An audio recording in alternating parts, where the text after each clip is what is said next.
Hello? Testing, testing. Awesome! Everything got reset because I was forced to upgrade to Windows 11, so bear with me here.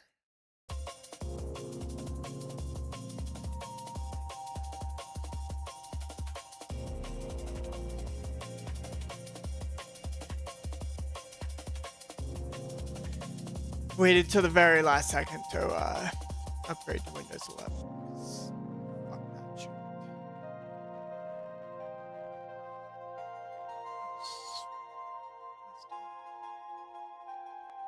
Testing. Okay, we're good. We got music, we got me talking.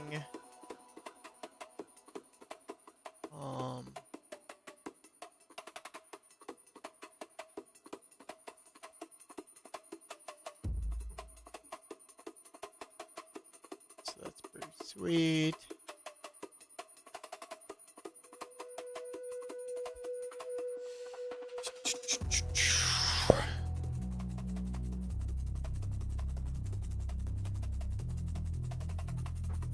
Just gonna hang out for a minute. Gotta make sure all my stuff still works and people come in if people want to watch.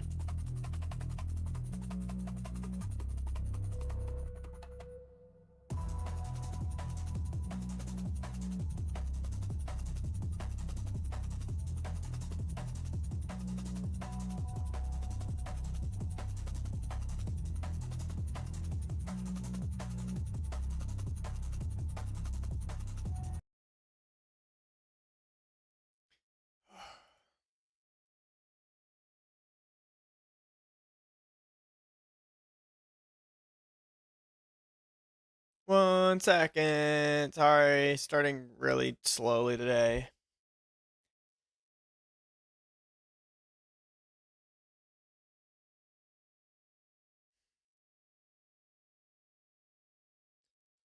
Just gotta make sure everything is working.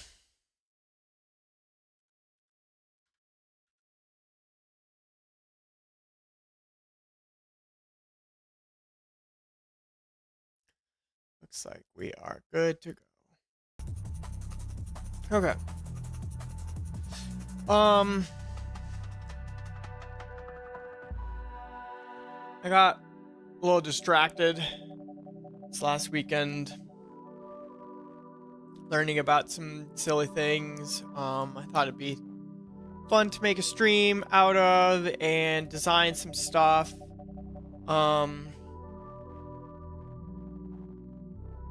So you can see it over here. What I'm gonna be working on is this thing called meshtastic, which is like a way of communicating between devices without having to use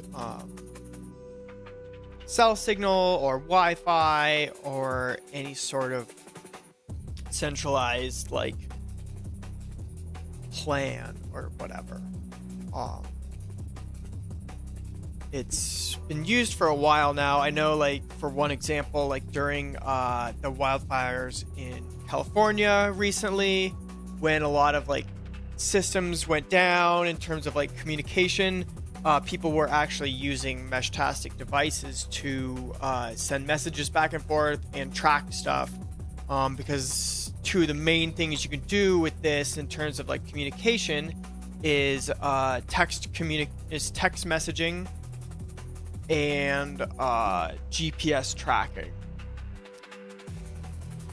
So if you have the right devices, you can chat with other people who have these devices, and you can use ATAC, which is a app that's the same or similar to like what law enforcement and military people use for like GPS tracking of, you know, like members of their team, hardware, vehicles, stuff. So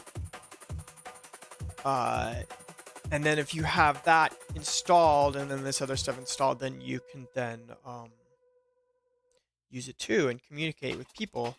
The basics of how it works is everyone who has one of these things called a node running acts as like a jump point and between everyone else using this system. So people can if like I have one and then like a mile away you have one, then someone in that within the signal of our two little antennas can then communicate with one of their friends just using our devices as kind of like hopping points for data transmission. And all the messages can be encrypted. So like if someone else is using my node to communicate with their friend, I'm not like snooping on their messages or seeing like their communications. My device is just kind of serving as like a little bounce point between, like a connection between in a mesh, which is why it's called meshtastic.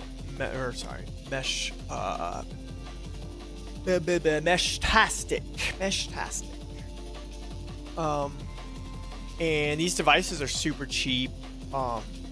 You can make one for as cheap as $20, or you can make like a really fancy one with a really big antenna and solar power, and you can have GPS tracking, temperature, barometric pressure, humidity,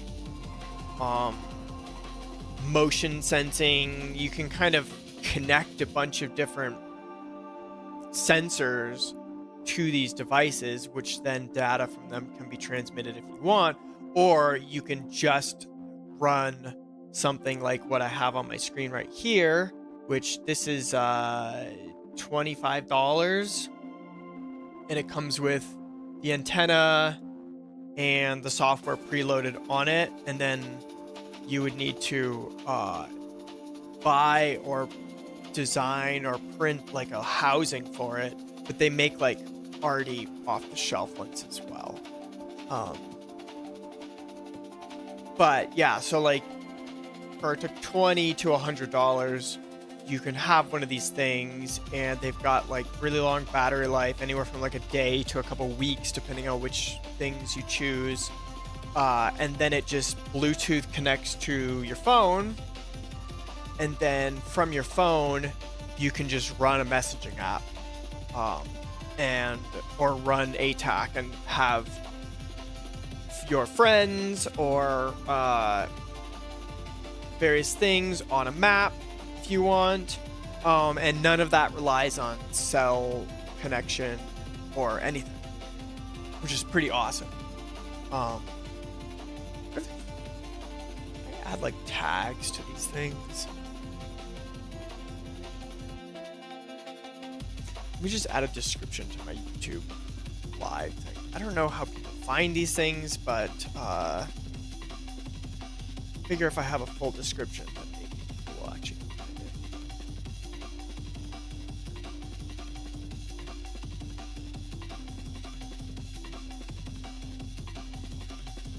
So bear with me again.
printing. Okay, so it looks like I can add tags on here. That's pretty sweet. So I'm gonna do that really quick so that maybe new people will find my channel. And I am just kind of learning about this stuff now, so big learning. We're so back. We're back. Except for I'm distracted by adding tags to my YouTube description.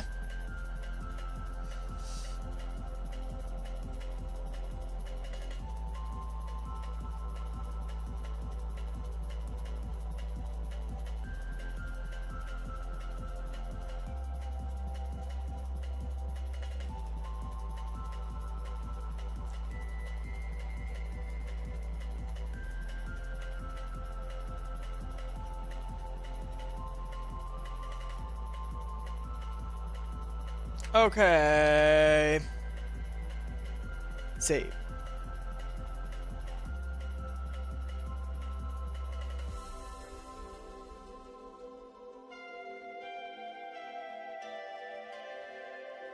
And I gotta add same thing to.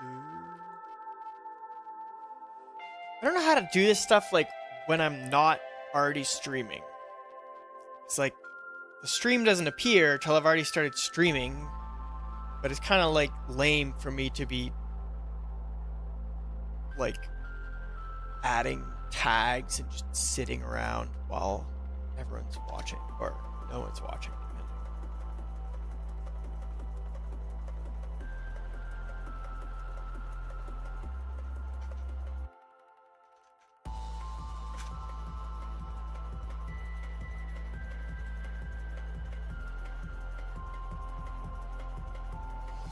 Okay.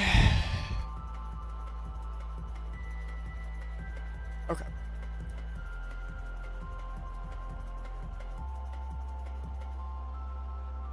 So I guess before I start modeling,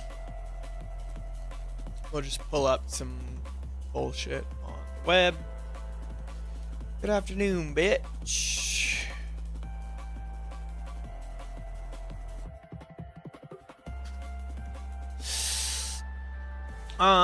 So I found this company. There's a couple different things you could start with for creating these things. There's this one, and then what is this other brand? Should have been Mo Prepared.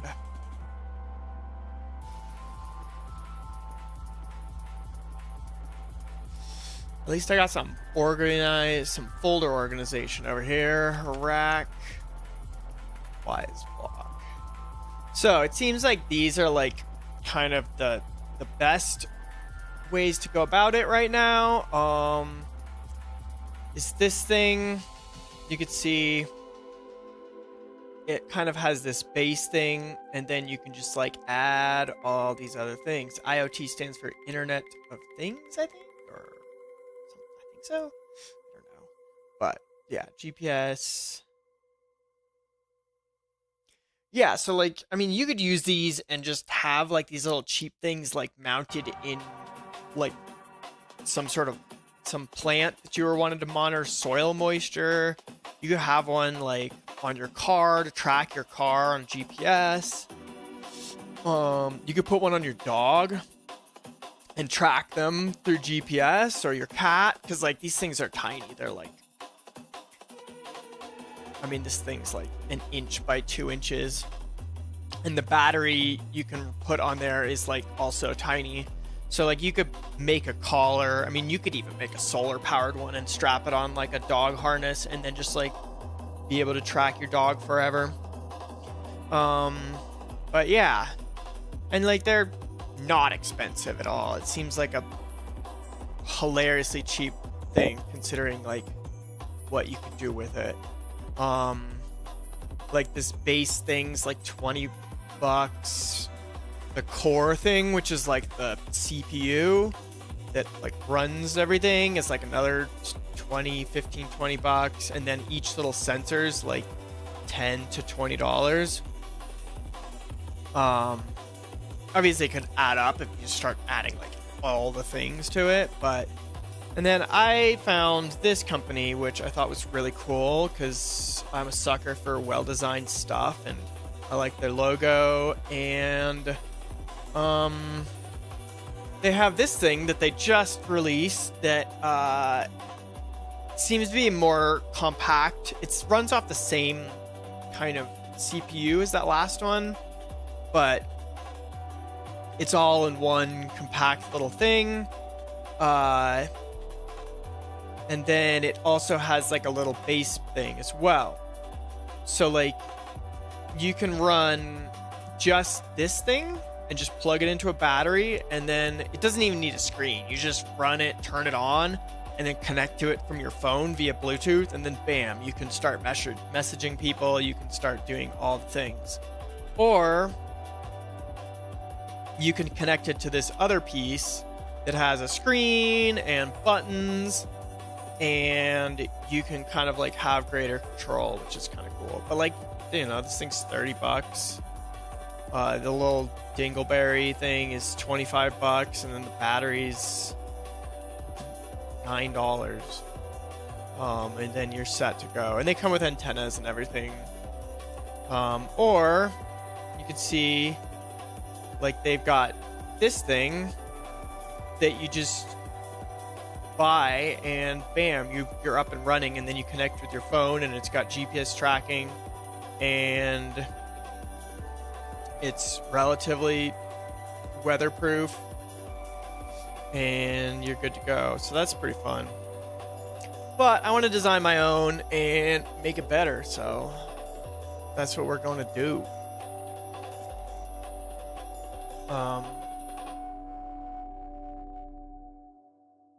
Yeah, and like, I don't know, I feel like it's not like super important right now, but if like all your friends had these things, and then everyone could just chat and not ever have to worry about cell signal or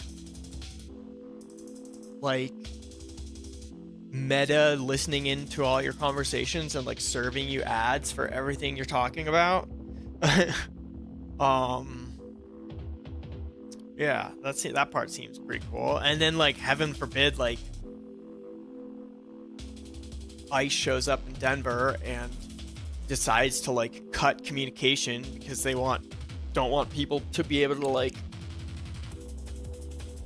organize in a good way, or like they don't want people to like be organized and plan and everything, and then bam, everyone can still just like talk and see what's happening and things keep going.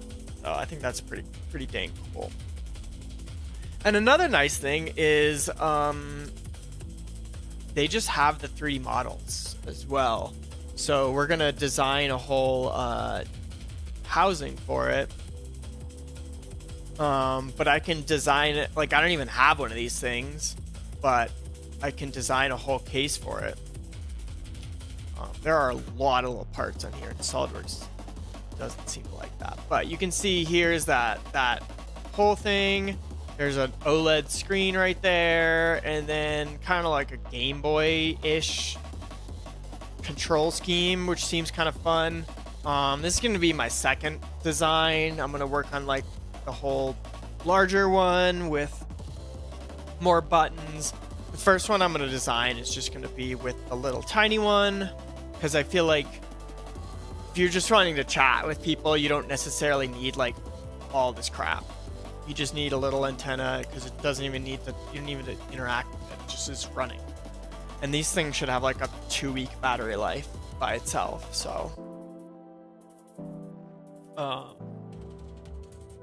but before we do the design stuff, it might be helpful to kind of get some inspiration for like a design style to go with.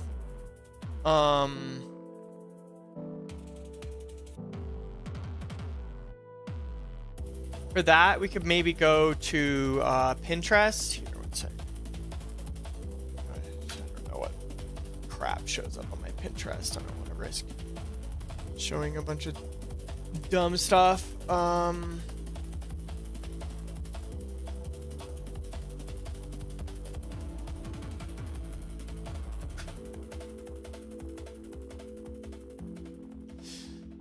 So sometimes Pinterest is useful for this stuff. Just kind of like look at.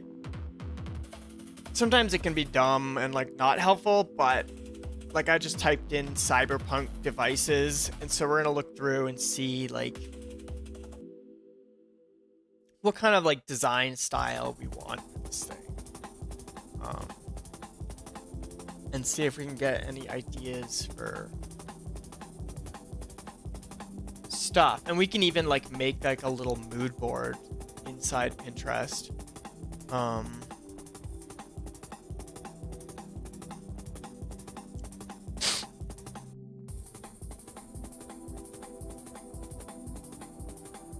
Ooh.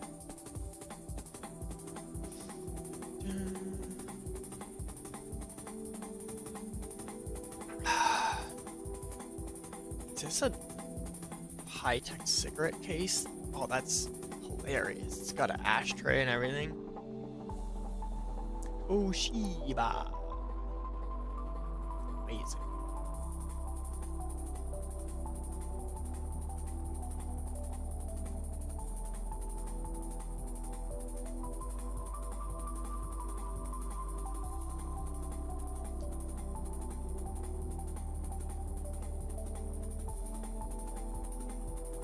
So we're just looking at kind of what kind of things spark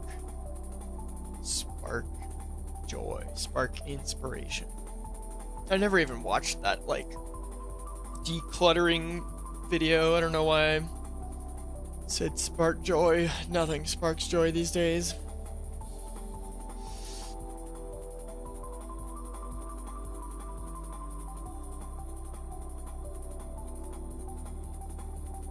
So I feel like it's kind of a cool theme could be like that kind of retro futurism kind of vibe.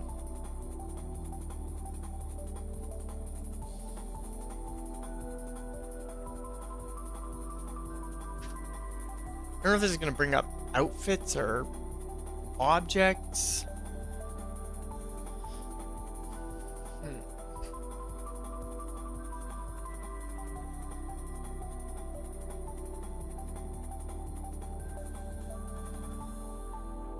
Retro futurism device. There we go. Ooh, I like that a lot. Yeah, I love this like blobism kind of Y2K stuff. I don't know how well that'll like fit into this specific project, but I think that's super cool. So let's make a new board name.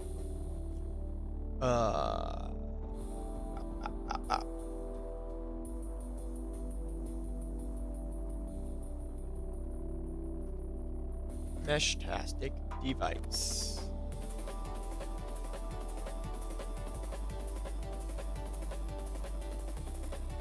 Create. Wow. Open that in tabs. We'll have that for later. Oh, actually, I like these things with like clear plastic sides a lot. I think that's a really fun design feature. I don't know how feasible it is for what I'm doing, since I'm going to be 3D printing it. Like having like clear stuff is kind of hard to make look good 3D printed objects, just because you can like see all of the layers inside, which sometimes aren't pretty.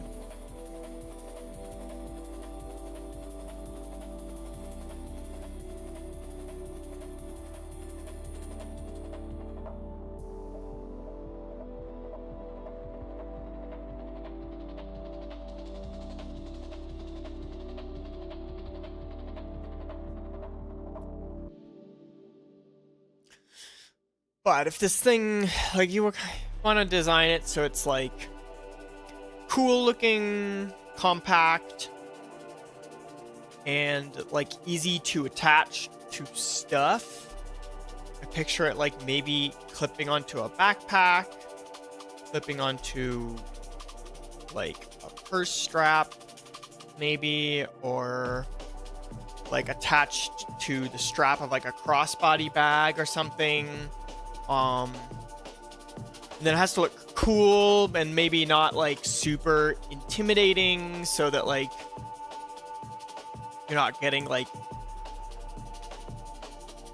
harassed for having this thing on there, because it does have like an antenna sticking out of it, which might like, I don't know, people might see them and be like, what the heck is that? So you want to be like cool looking and like maybe unassuming, but then also like,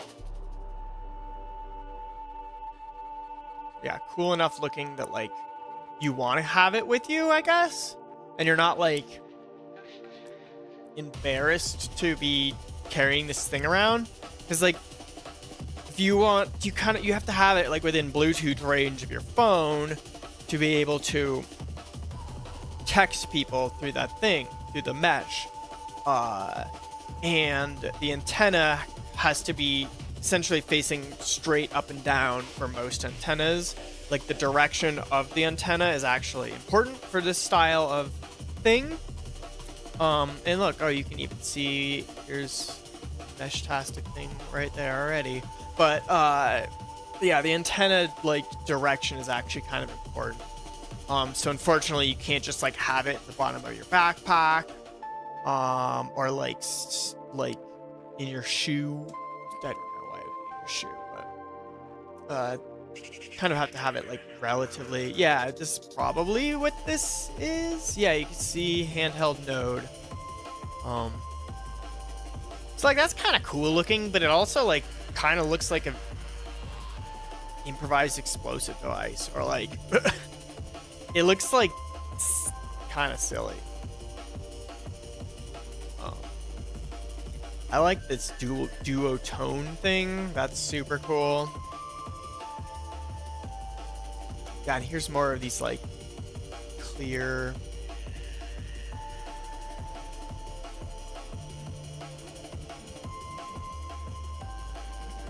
I don't know. It's definitely like a little out there, but I think it's like good inspiration.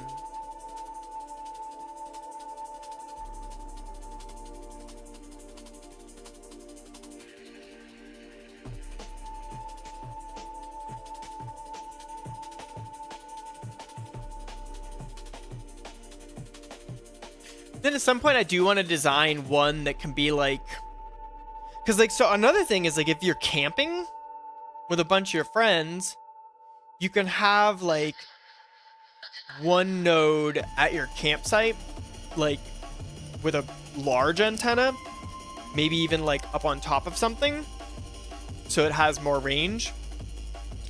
And then as long as you're not hiking like a ton of miles away into like deep forested areas or like with a ton of obstruction, everyone will then be able to look on their phone regardless of whether they have cell signal or anything, and they can see on a map where the campsite is and where all of their friends who are camping with them are on a map.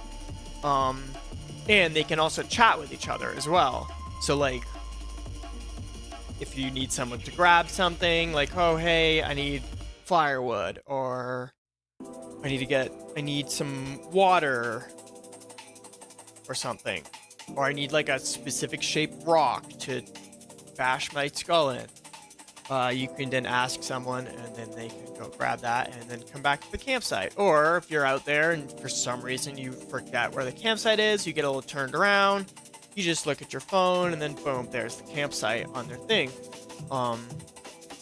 And again, super inexpensive. Each person can have like one of these super basic ones, which with a battery and the housing and the antenna and everything, like $40. Like I could probably design this and sell it for like $50 all included, and still make a bit of a profit. So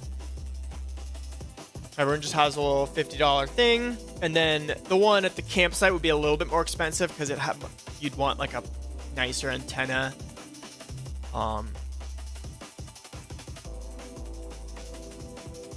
Yeah, so we're still looking for inspiration. I love these like old discs.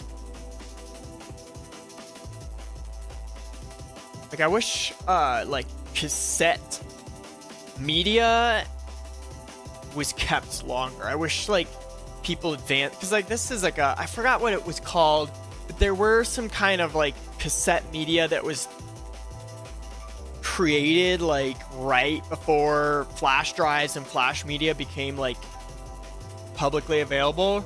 Like this thing can hold up almost 1.5 gigabytes. Pretty cool, and it's like so cool. I just wish there was more of that, or even like, I mean,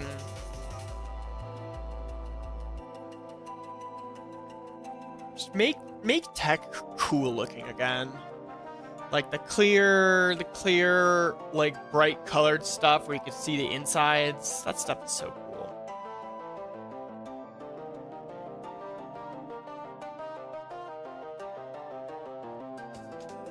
Yeah, if I could find like a temperature resistant and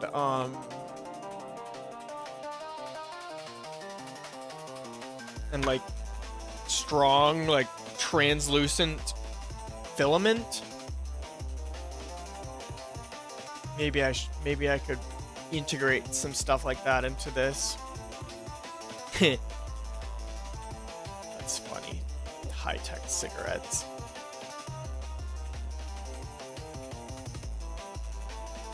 That is really cool.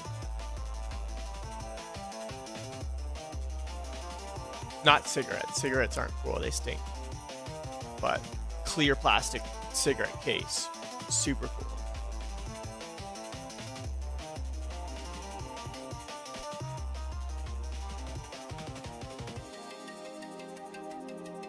So like the exposed tech is kind of fun too. Like if part of it could be kind of encased in resin so that like the circuit board was visible from the outside, but it was still waterproof and like weatherproof and stuff, like that could be pretty cool. I don't know, I'd have to like research like how much heat is generated by these things and like whether that's even like a plausible thing to do, but I kind of like that idea.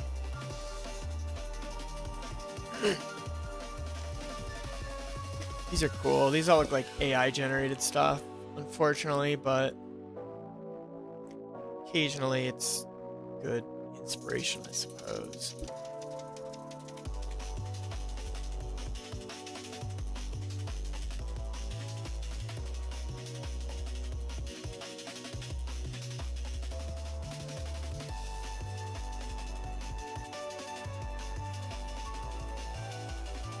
Wearable tech.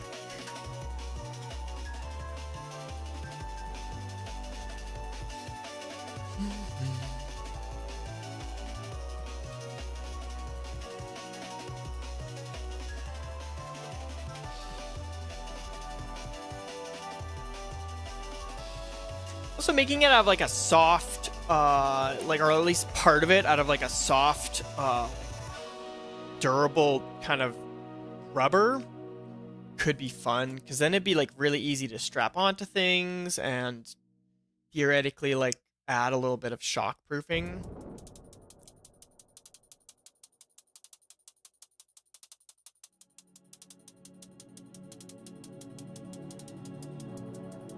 But kind of just looking at this stuff kind of helps you think about ideas like that. Like, oh, what if it had like a rubber overmold with like loops for a belt or something.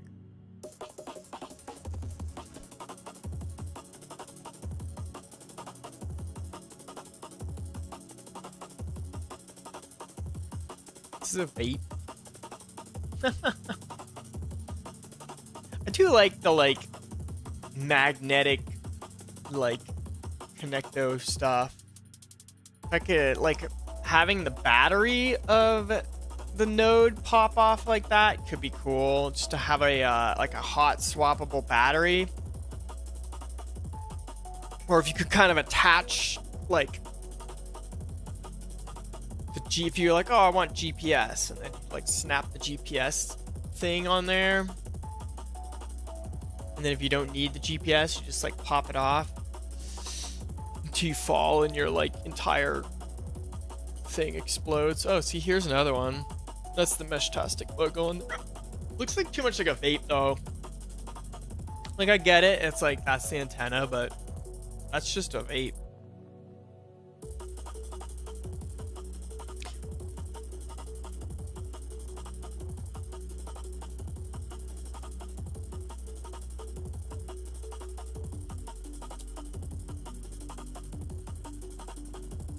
Then there's also these like military versions of some of this stuff, like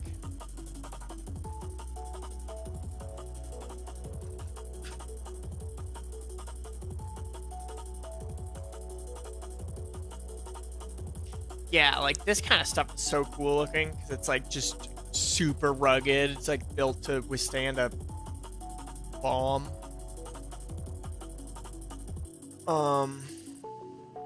Let me see. Military router. See if we can find some stuff on here to add to our mood board. But yeah, this kind of like decentralized communication stuff is like very similar to like what is used in like for like firefighters in the field, rescue teams, military stuff.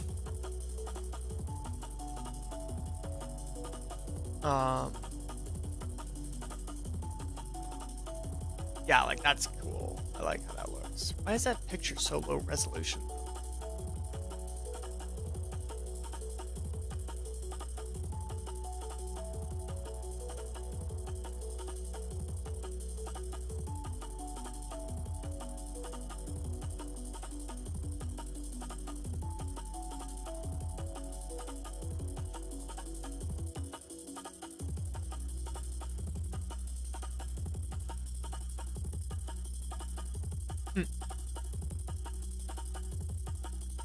Yeah, like the heat sinks and stuff are super cool. I don't know how useful that would be in this design because one, like I think there's like one company that makes like heat conducting 3D printing filament, and it's like super niche and expensive. And if you made them out of just regular filament, it would do nothing but just like collect dust. So like the cool heatsink style, like as cool as it is, I don't really know how useful that is. Where did that thing go?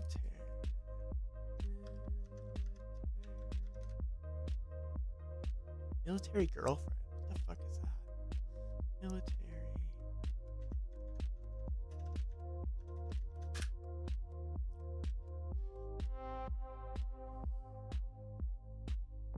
But like also you probably don't want this thing to look too like military-esque because you don't want people to think you're like a fucking ICE agent. You don't want to look like a narc. No one likes a narc.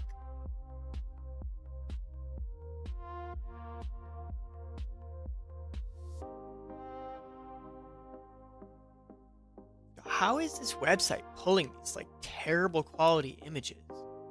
What is this, like 2001?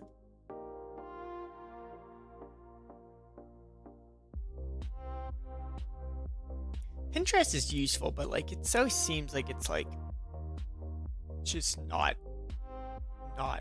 all the way there.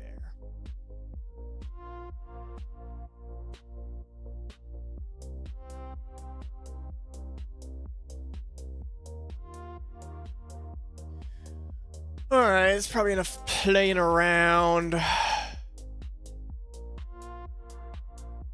See what our mood board looks like. That's it. That's all we got in there. I do want one of that kind of military style devices in my mood board.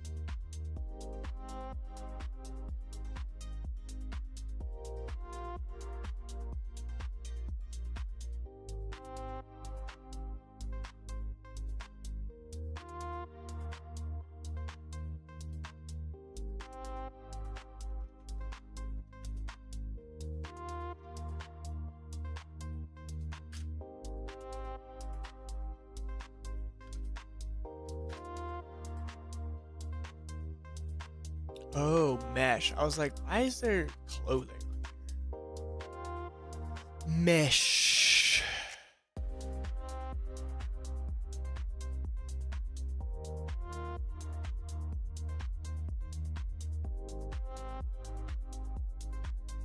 At least I don't have to worry about like straight up porn popping up when I'm searching on here. These days on Instagram, it's wild what it tries to like serve you. Like, I'm just looking at like cars and posting anti-ice memes. Why am I being shown thirst traps?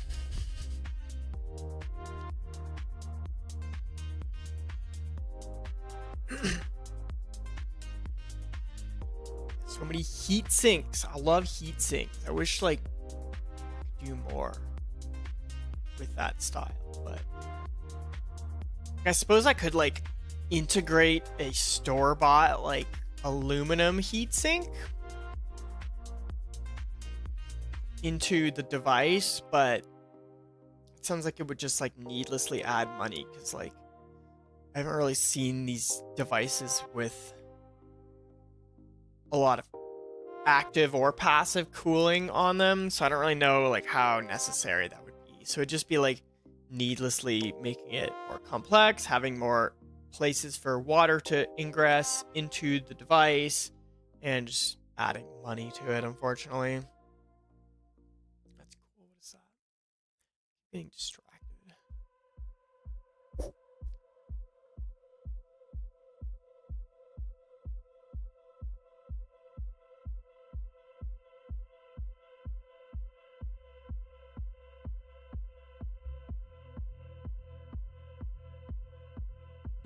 Oh, just prints? That's pretty cool.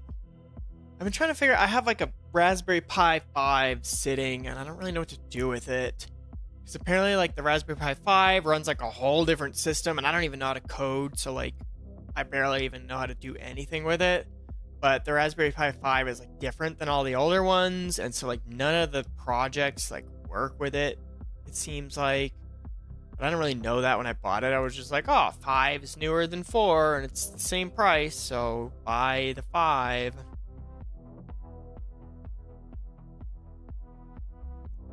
That's cool.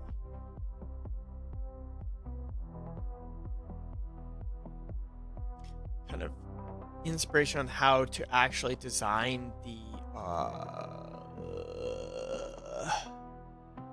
enclosure, that's the terminology, I think.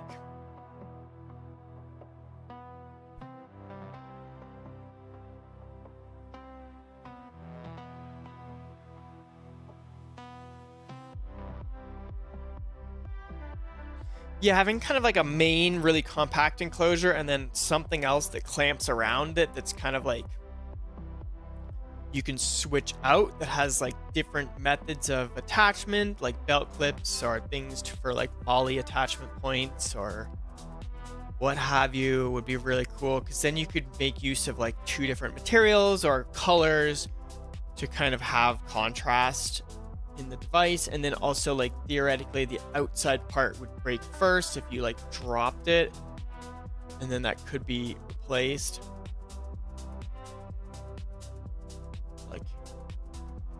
Like these little X kind of shapes.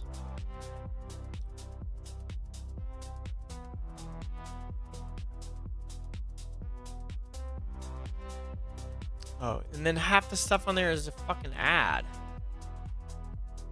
Like, I just want to look at that thing. I'm not gonna buy your dumb shit. What the hell is that thing? That's cool. Okay, that's cool. Here we go.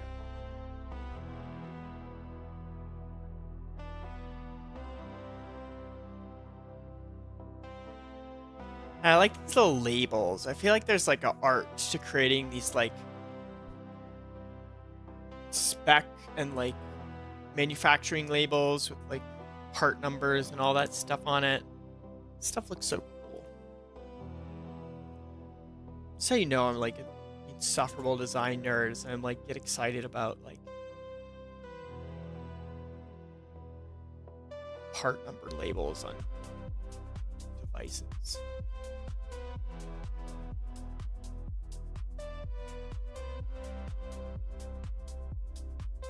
I don't know what the hell that is, but that's a cool looking object. Ooh, see, that's cool. I think, yeah, definitely like multiple materials.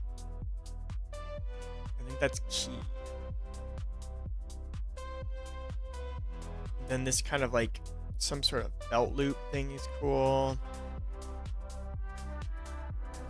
Because like, if I made a few of them, if I could utilize kind of like a metal kind of frame with like a loop like that, I could get that made at like what's that called? Send Cut Send. And if you order enough of them, they'd be like super cheap. Yeah, I don't know what these things are, but they're super cool looking. Again, heat sinks. So fun. That is, it looks like a amp for...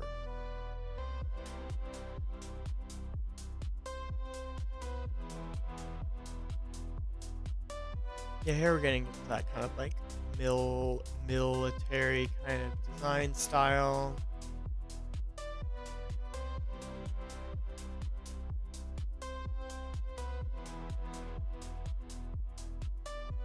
Heck is that?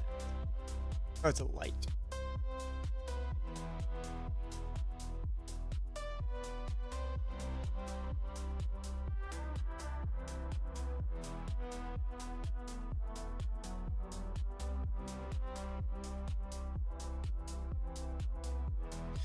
Alright, I know I said that's enough fucking around, but I was just looking at this stuff even longer. It's like looking at things that are designed. I guess a suppressor. Cool design though.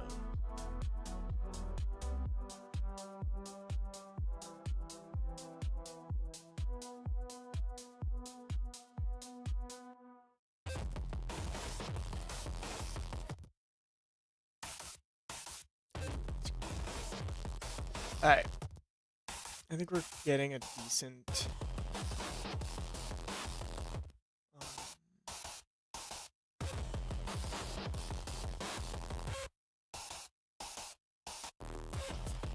mood board going. I like the exposed like. All right.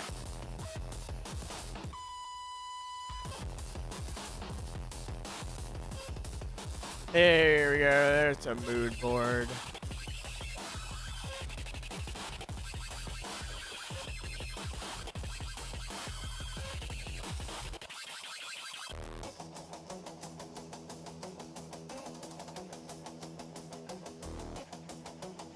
Alright, so we got our mood board on the side here. Okay, so before I start this, I am going to go to the bathroom. I apologize. But I shall return in 1 minute. Maybe 1 minute 30.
Okay. So first step will be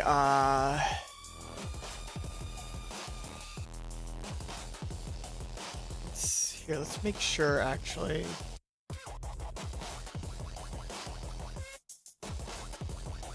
Okay. Just make assembly from assembly. Awesome.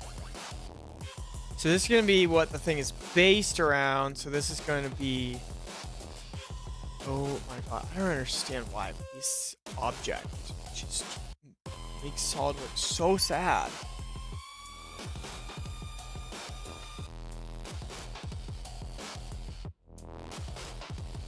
Okay, there we go. If there's a way to simplify this so it doesn't just like break it.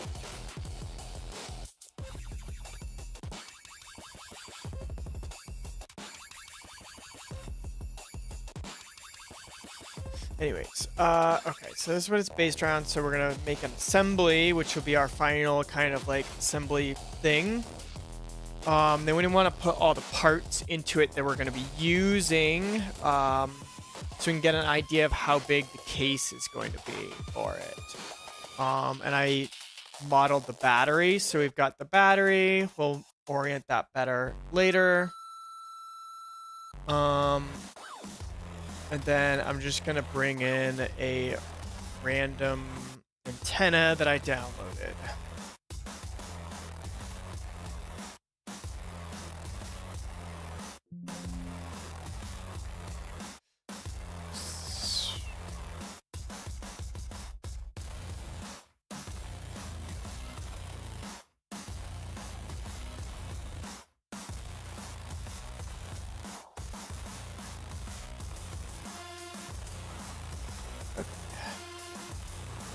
Right place for one. Okay.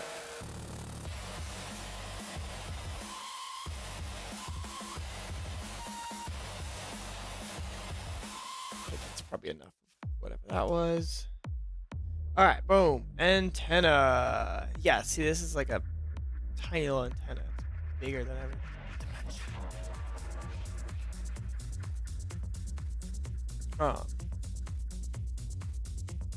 So we're just gonna kind of crudely assemble this thing.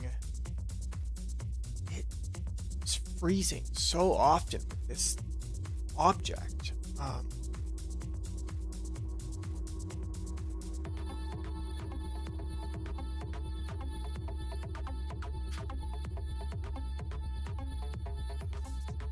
Okay, so bam, there's an antenna. Oops. And then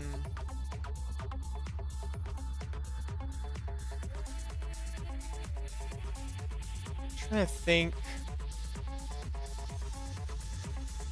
Yeah, let's just put the battery on this side.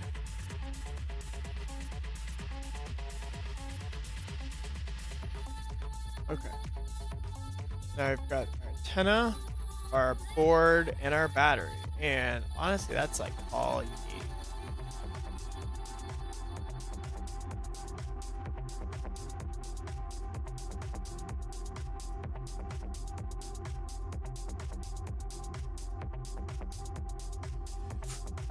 Just keeps freezing like that.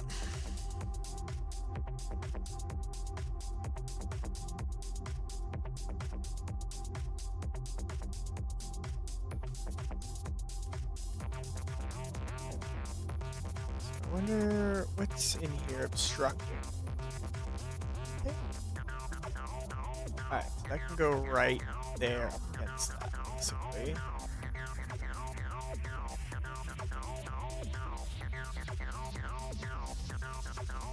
I'm thinking just like the basic shape, I want this to be square. Because that's a nice satisfying shape.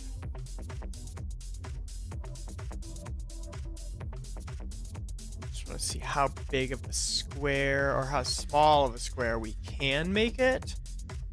This is a USB port, so we're gonna want this to kind of be exposed, possibly.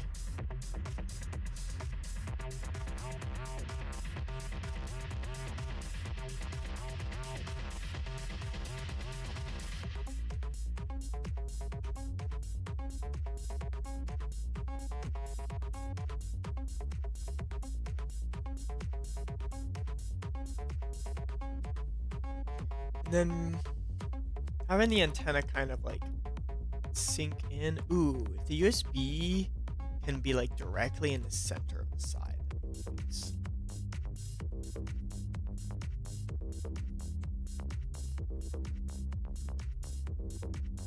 Ooh, my lord.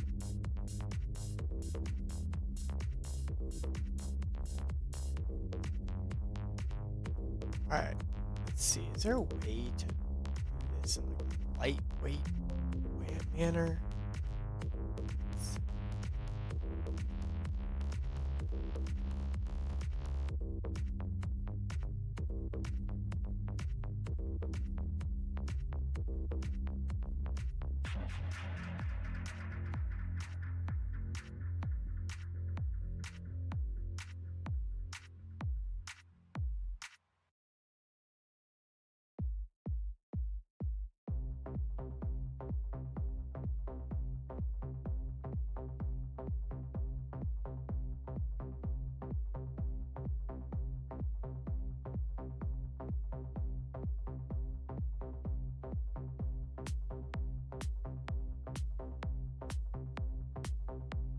Nope, that didn't fix it.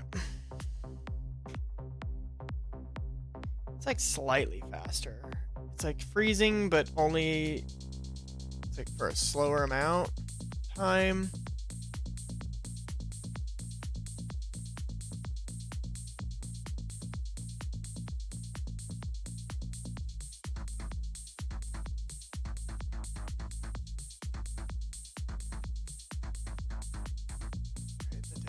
Okay, that kind of helps. Okay. Cool.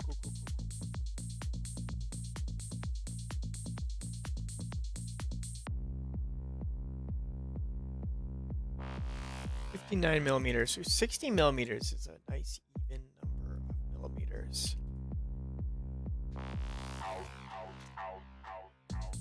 And then just to see offset.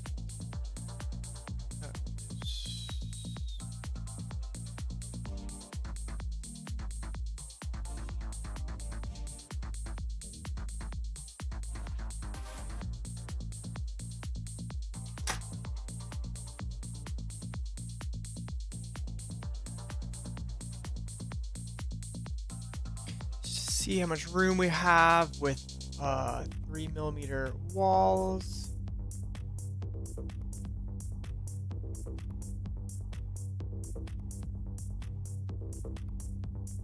It looks like that would work well. Honestly, it doesn't need to be square, but square is fun.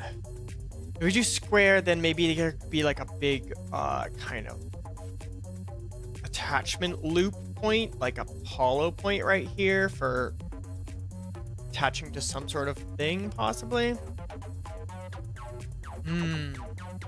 Or we could do this.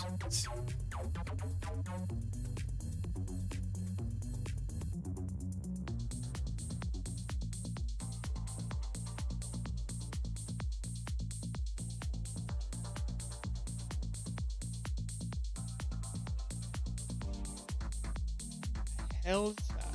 Why is it doing what? Oh god, that's not great. Okay. Rotate components.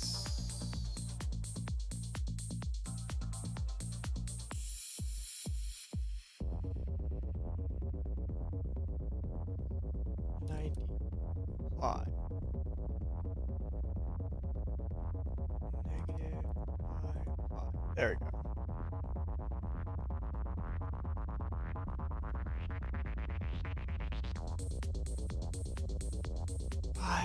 Breathing. Holy shit.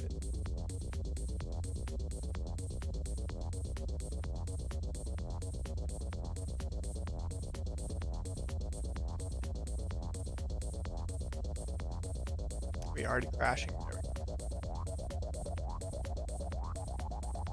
Alright, so the battery kind of has to be vertical to fit inside the 60mm thing. Otherwise, and I don't really want it to. I want it to be as thin as possible as well. So.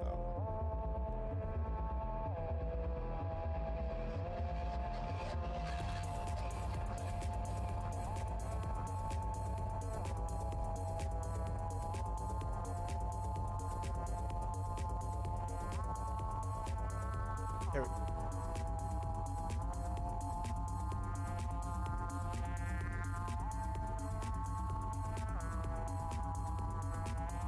This way we can actually center the battery in the case so that, like, the weight of it will be nice and centered. I don't know if anyone really noticed that, but it's nice. And there is a button on there somewhere right there. Okay, so the button will be...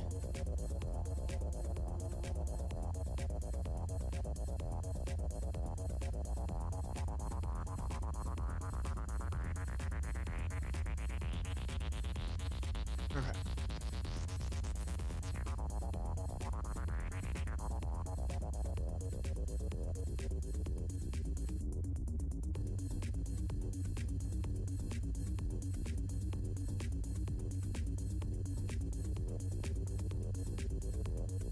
Then I do want like symmetrical hardware around these corners. So I'm trying to think of like how this thing will attach. So like this thing and our pin here.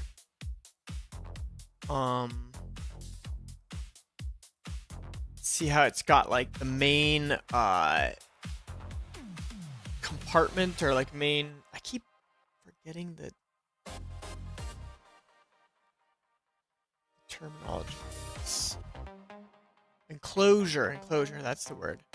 So this is like the main enclosure on the outside, and then there's this kind of like piece on the inside that attaches this circuit board to the case, it looks like.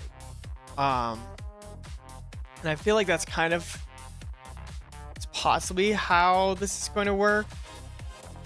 But I do plan on having like 4 bolts around in each of these 4 corners. And I'm worried that this corner of the PCB will get in the way.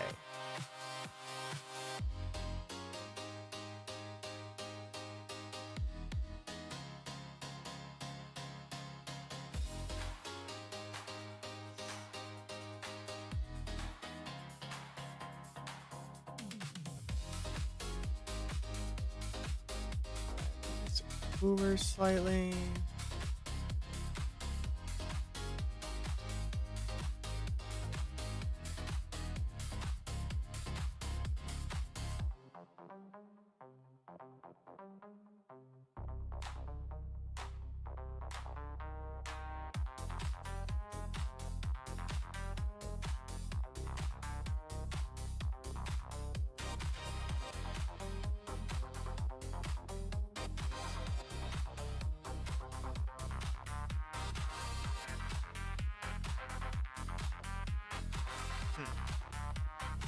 Okay, that could work.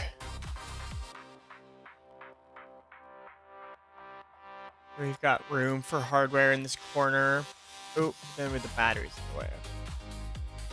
Something like that. Hardware. Hardware's not going to be big. This is a tiny object. Probably will be like M2 hardware, I want to say.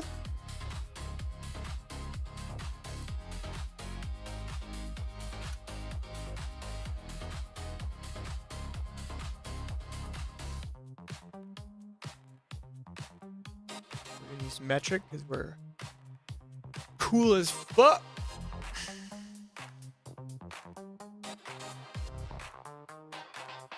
All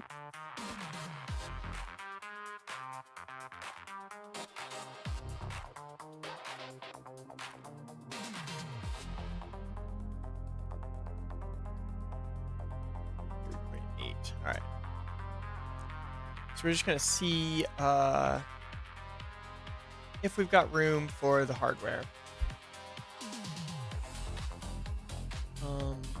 And M2 means the diameter of like the bolt is 2 millimeters. So like third apart, so like bam, look at that. We got plenty of room. And then the diameter of the head of the bolt looks like it's 3.8 millimeters. Yeah, so there's plenty of room for hardware in here.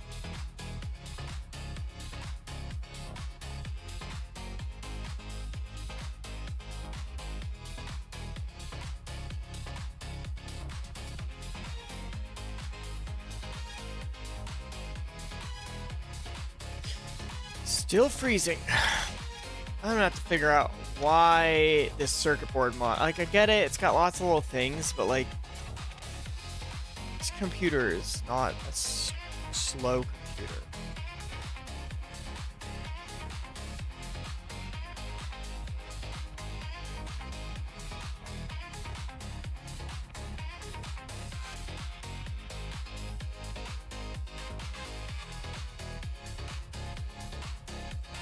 All right, yeah, yep. So just judging by this, looks like we have space. I don't know what's gonna happen with like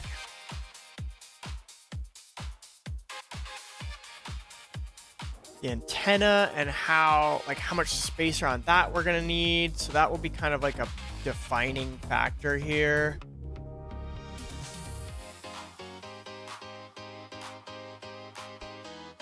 But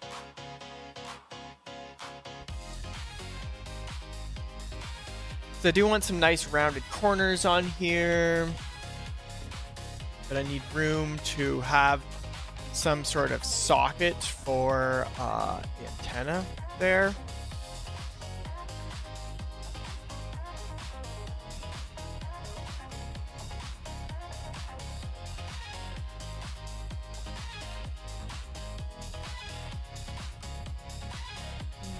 It just keeps hanging.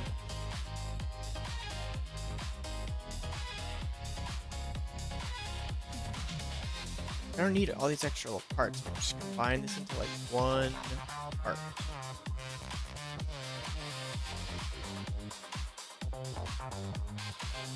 That'll be my homework for next time. Because if I have to deal with this for the rest of this project, I'm gonna shove my calipers down my throat.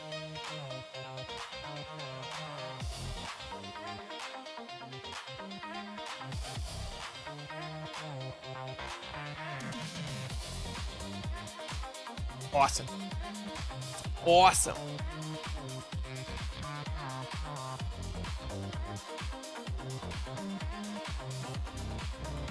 Stop. Oh my god. Alright. Alright, last thing I need to do before I go back and start making stuff is I just want to see how tall all this crap is.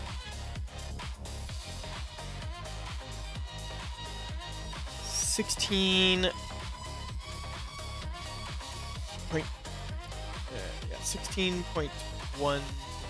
millimeters tall.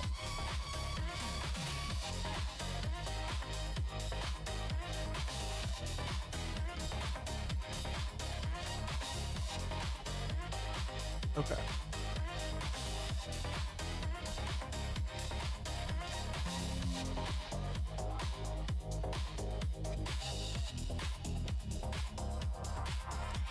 Alright, I'm just gonna save this.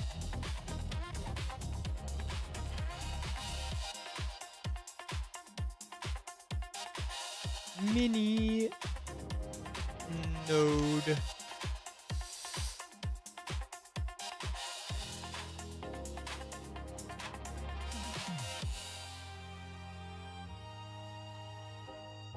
Alright, so now we actually get to make some.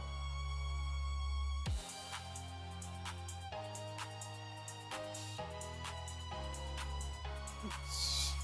Click the thing. Alright, so center, we want to have everything centered on the origin and locked to the origin. I'm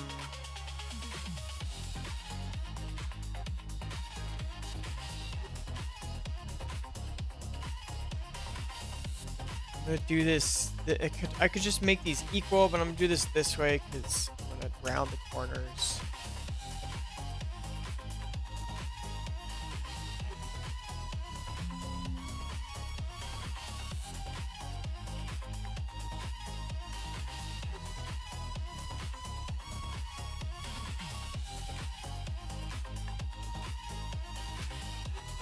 Five millimeters seems like a nice corner radius.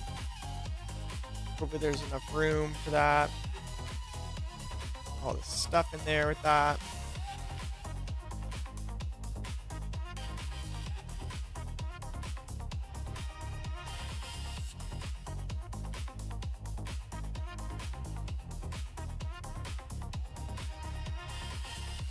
You know what? Let's just do this way. Extrude box. Okay, so 16.5 is the center, or the diameter. So this is going to be kind of like picturing this being 3 pieces, a kind of a wall, kind of like this object, I think. Yeah, here we go. So see on the side how it's got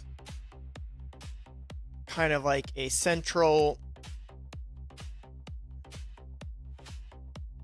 kind of wall piece, or like outer, I don't know. There's a centerpiece, and then there's like a top and there's like a hamburger top and bottom bun. Damn, that's what it is. Top and bottom cover, center area. And I think that's a good way of making it, because well, be easiest to print that way. Print strongly, because you can print that wall this way, and like it'll be printed in like concentric rings, which will have a nice strong wall, and you won't need supports. And then also like later on down the line, I can change the height if I need, and it'll be just like a easy method of construction, I think.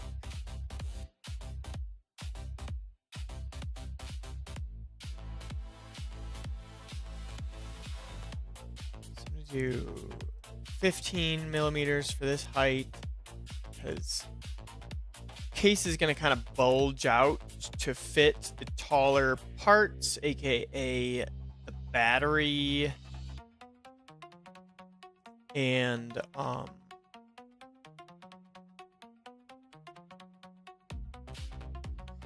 case.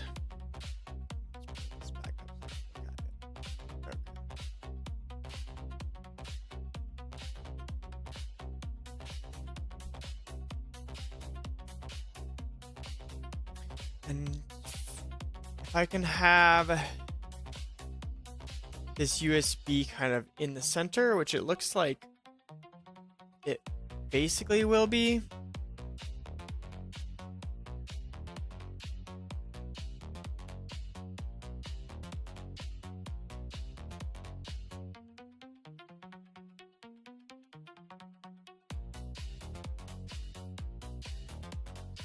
basically just gonna have this be like like attached to the, almost just like sitting on the PCB, and I can print like a little almost gasket that will go in between here to take like the pressure of the battery. Not that there's gonna be any pressure, but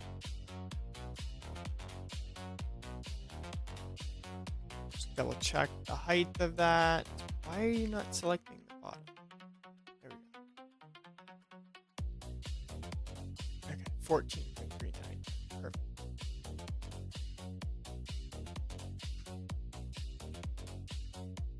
So this doesn't even need to be that tall.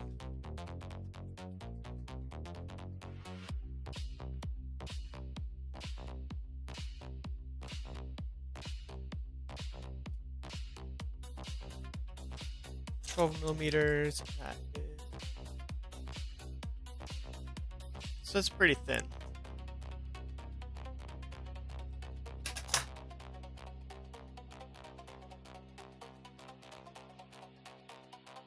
Alright, so we have our main shape. And let's see, I had 5mm corners on there. And I decided to do that outside of the sketch so that I can like kind of modify that down the line easier.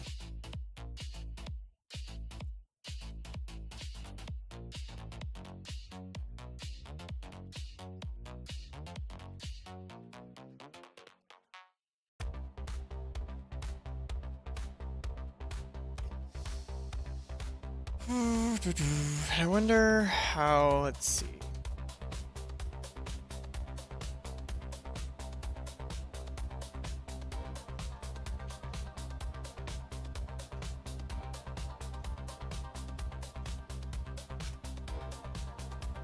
Okay.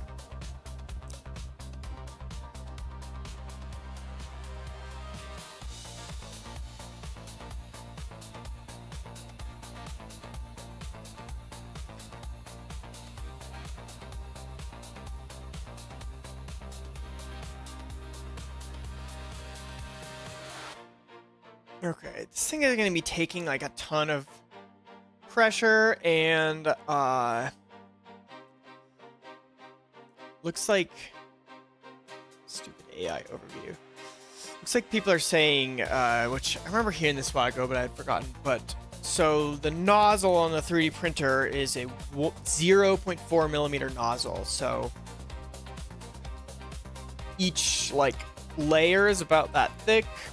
When you look down at it, down at the layers. And so if you design the walls of your part in increments of 0.4mm, then it will translate well to the 3D print.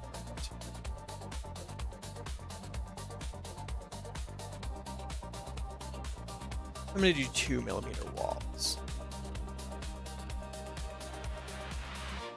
Because like once it has the walls and like more bracing and stuff, it'll end up being pretty strong. And the walls go on the inside, not the outside. And let's see. If possible, I would love the hardware to be concentric with this outer thing.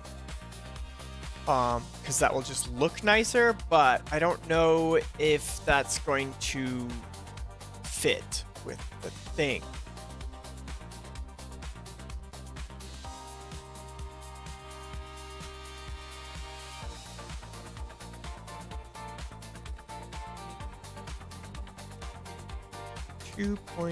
Let's see. Okay, so the hardware is 2mm, so 2.1. 2.2, so there's like 0.1mm, so all the way around.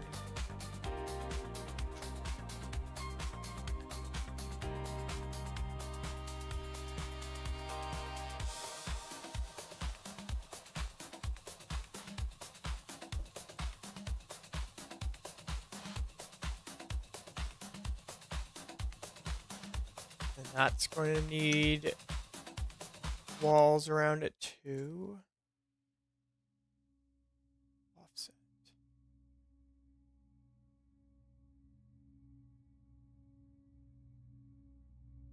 Let's see if that works.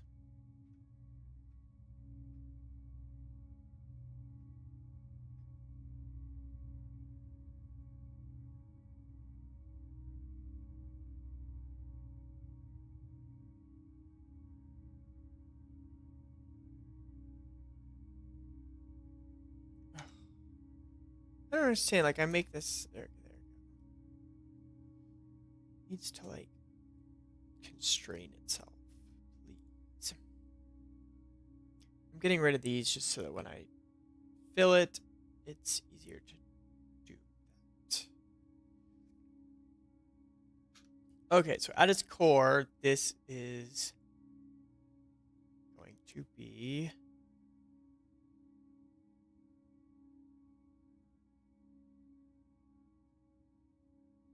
my case walls.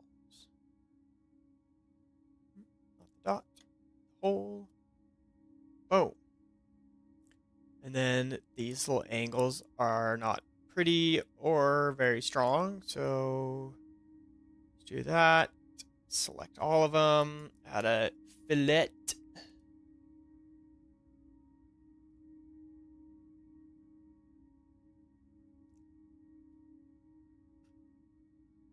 Boom. So there we go. We got like our general case walls.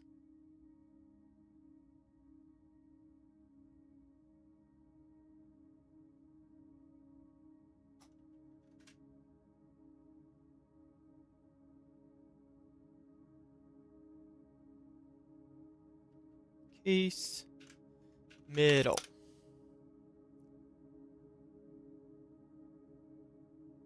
All right, now let's see how many times this dumbass thing freezes while I try and see if this fits. Oops. Okay, there we go.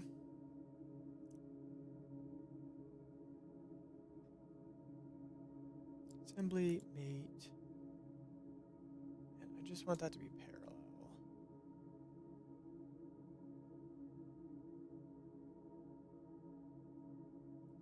Thing is where's the top?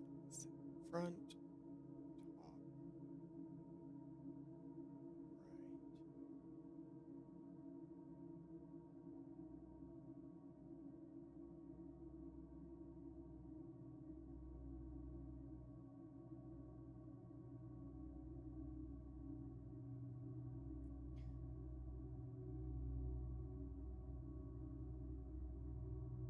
Yeah, so already we're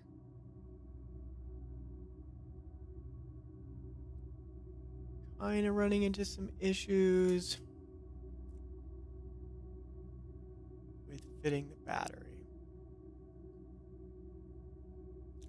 Like, I wonder if I could just... I hesitate to do this, but angle the battery.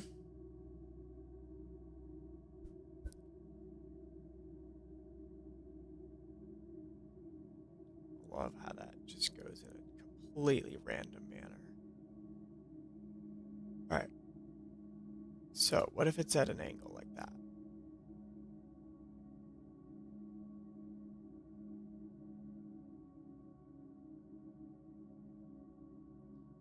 Not good.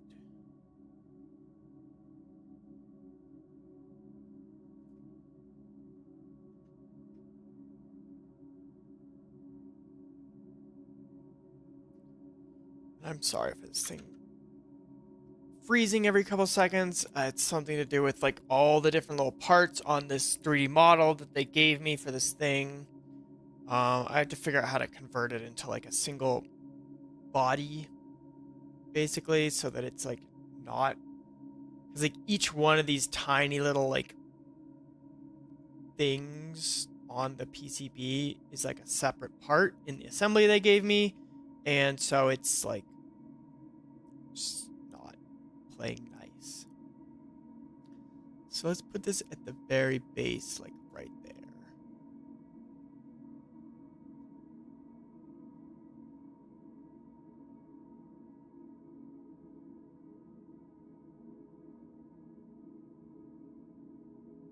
All right, so we're kind of limited because we do need that USB thing right here to be like at the edge.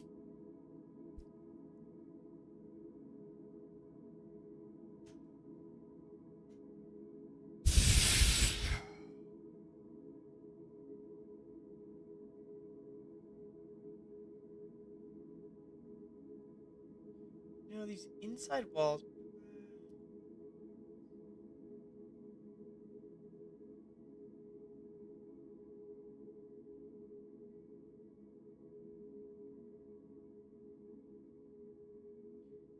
Wait a second. Can the hardware just go through that? What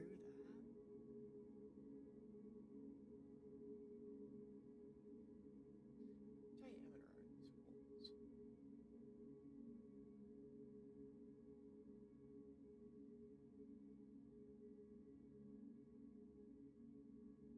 Dude.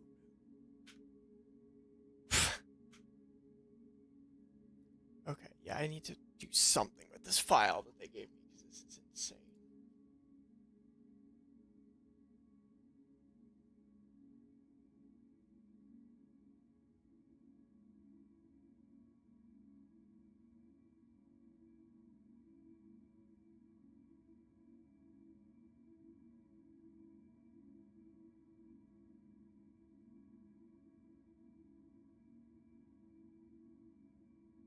Okay, it's not.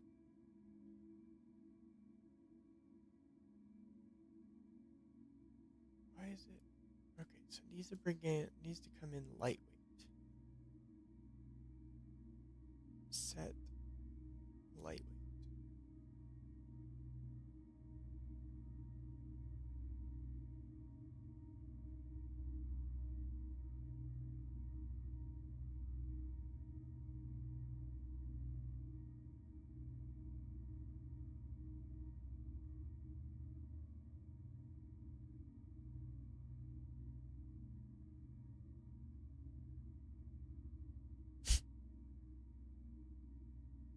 That's wild.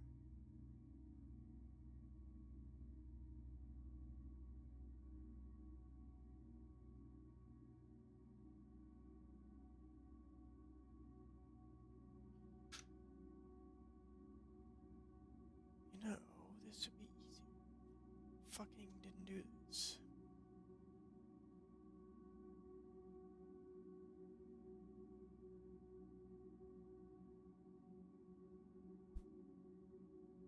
Okay. So it looks like I can attach this way into the case.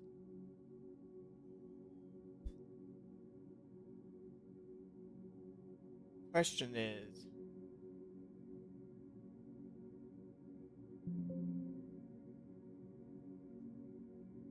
how do we make room for the PCB in this like wall section here? It's still fucked.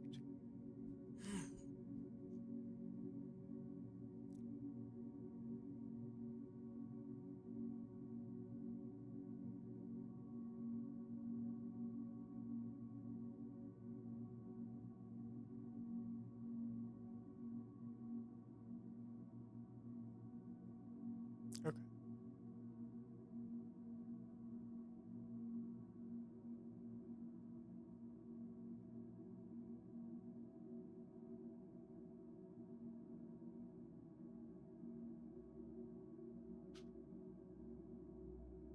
That's it.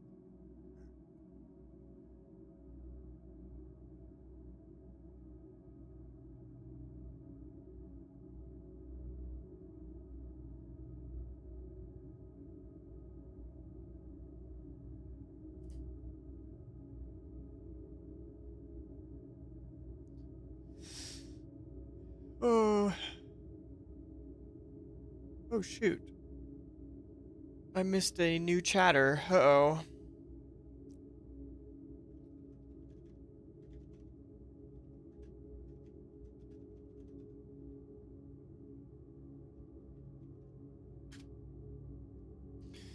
Sorry, I get all focused on stuff and I don't notice when people are chatting.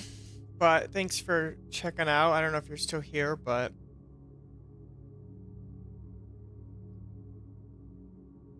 I didn't scare you away.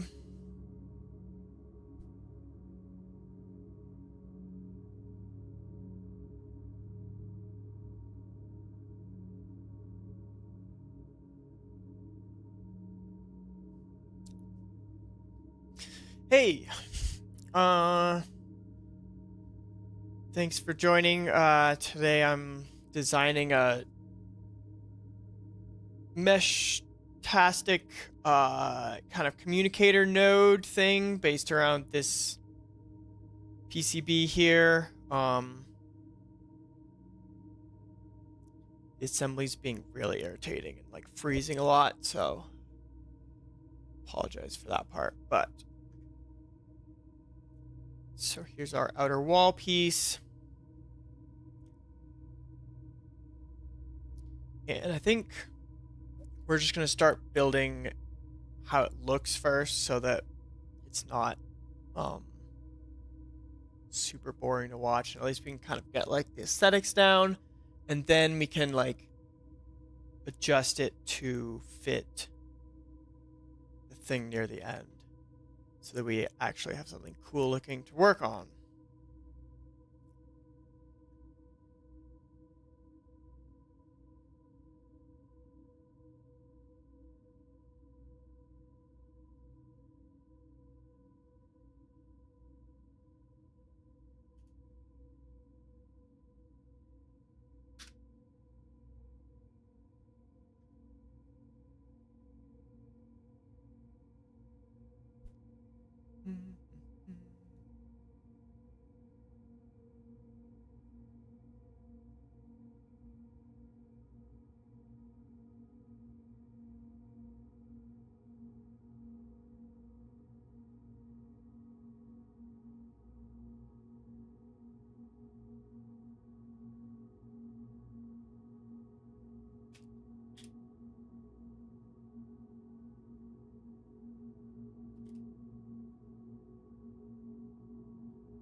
So right now I'm just kind of trying to see what this case can look like.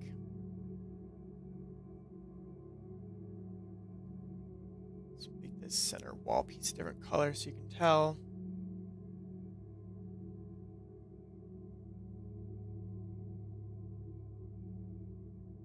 Make it purple. Fuck it.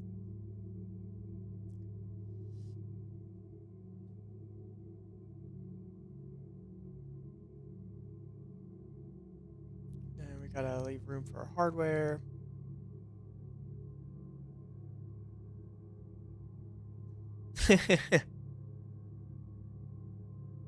It's like a little over 2 inches tall and like 2 inches wide.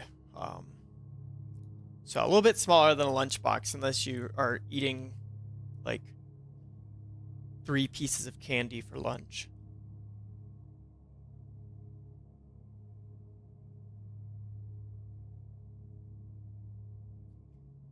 Okay, then we need to leave room for the bolts.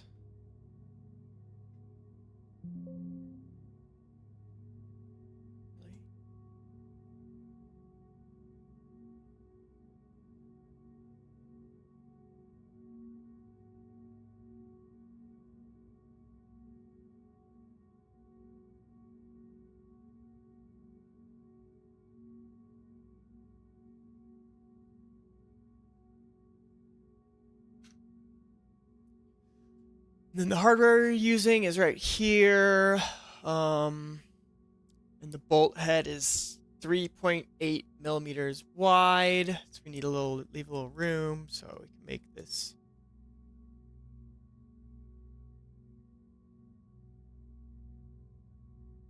So when I'm done with this, I am going to 3D print it. I'm trying to do, I'm thinking about maybe doing like a little series of these communicator things. I have a 3D printer back there on the counter, and so eventually I'm going to be making this in real life, and then I have the actual little the guts of it on the way. So you can see here is this thing that I'm designing it around. And they were nice enough to have like the 3D model that I could just download off their website. And I don't know if you know anything about meshtastic, but basically it's like it operates on a bandwidth that anyone can use and travels a really long distance, and it creates a mesh of anyone who has one of these meshtastic things running. Their device turns into part of this mesh. So and a lot of people use these, like it's not like not everyone, but like in a major city there'll be like a decent amount of people running these things. And then if you're near enough to them, you can then text your friends or see people that you want to let you see them on a GPS map, and you can communicate without any sort of cell signal or Wi-Fi or anything at all. You just need to connect your phone. Your phone doesn't even need to be like attached to a carrier. You can just have this app installed, be running this, connect it to Bluetooth, and then you could text all your friends. And so this is used right now in like rescue services like fire and rescue. And then like I'm sure military people use it in some better version of this at this point. But like, for example, during the wildfires in California, when a lot of the like electricity was going down and cell towers and communication, it's called meshtastic. Meshtastic. I am not super great explaining it, but like kind of, I'm just see if I can have an image that kind of explains it a little bit. Yeah, so open image, a new tab. Yeah, so basically anyone who has one of these things, they just kind of jump between and they make like a mesh. And so like, let's say here's you on your phone, here's me on my phone, and here's like, these are all just people, like this is your device, or this is your device, this is my device, and these are all people's devices that we don't really know at all. And then we can text, and it jumps between all these devices to get from me to you and you to me, but like the texting is like encrypted, and so like these people aren't like seeing our messages and like seeing us on a map, but their devices are being used as like jump points to get messages around. And so the more people that are running these things, the better range of communication that people can have. And you can see how cheap this thing is. It's $25. It comes with the antenna, and it comes preloaded with the software. And then you just need like a battery. The battery is like $9. And so already that's like $35, and then you can print a case, or I mean, if you wanted to, you don't even need a case. You could just like wrap it up with duct tape and then bam, you've got your thing, and then you just connect it with Bluetooth to your phone, and then you can start chatting with anyone else who has one of these. And there are like kind of chat rooms, I think, on these. And so you could chat with anyone who's like in the open chat, but then also you can create your own chat rooms with your friends that are fully encrypted, and you can choose who's in them. So I think that's really cool, especially with like the way things are going right now with just, I don't know, stuff in the world. Like in Minnesota, like the ICE dudes were saying that like they were having trouble because people were so well organized. And part of me thinks that like next time they go and do something really big in a city. Yeah, I mean, no one really needs it at the moment, but I think it's like a really cool thing to have and like mess around with if you're like nerdy and or want to be prepared for stuff. Yeah, it's just cool, and it's a fun thing to kind of design for as just like a design project. And so that's why I'm making this right now, because it's fun. And if these things end up kind of cool, then I can kind of release them and possibly like sell pre-made ones, or just kind of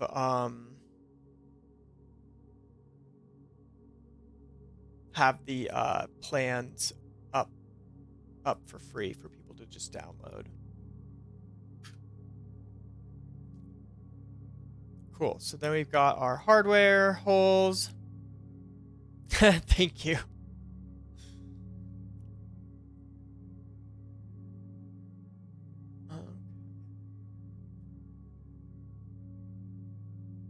It's like super ambient.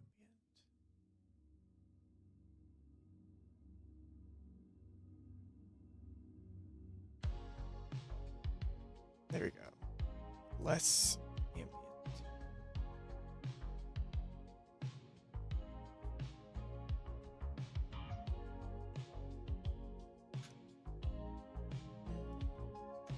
No, before I do that hole, then I'm gonna do the fillets here.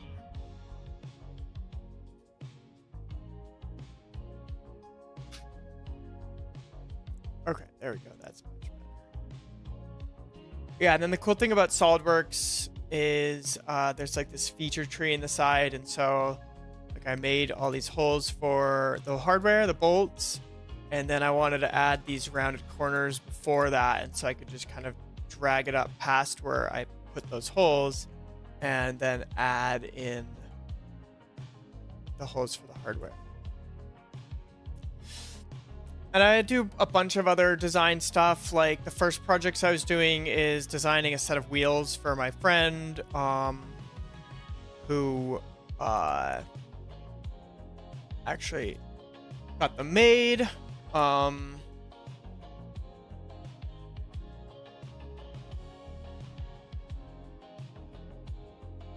So we designed wheels recently.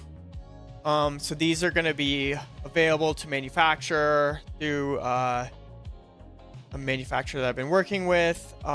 This is like a set that I did before I started streaming. It still has the tape on it because we haven't like put tires on them yet. But I designed these in the same way, and then we got them manufactured, and they're on my friend's car. So I have another like couple sets of wheels that I'm going to be working on, and other car related stuff. Hopefully just designing a bunch of fun things and chatting. So if you want to, I'm streaming mostly right now on Tuesdays and Thursdays throughout the afternoon, and then doing some maybe gaming in the evening and on the weekend. But yeah, at the moment that is the plan.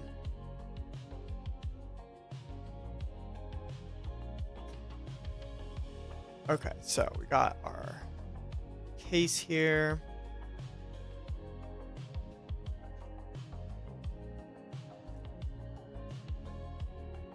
And then that's kind of boring. Let's look back at our mood board and see if we can add something cool looking to it.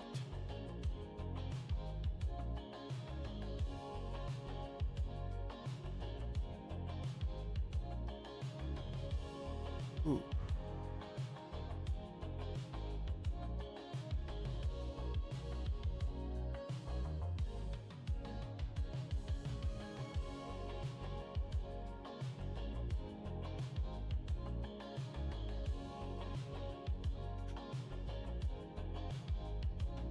I always like these kind of like little rounded X shapes. I feel like they have that in like Cyberpunk and like kind of Ghost in the Shell type media. I don't know where it originally came from, but I think they look cool. And as always, work smarter, not harder. Just repeat it around the circle.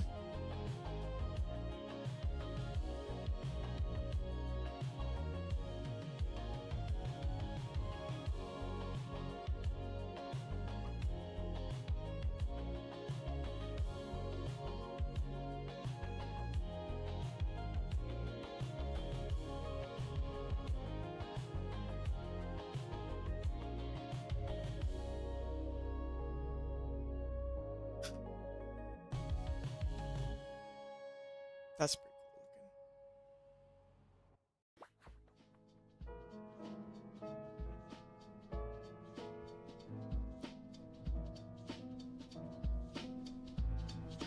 looking. Yeah, SolidWorks can be extremely aggravating to people who are just starting with it.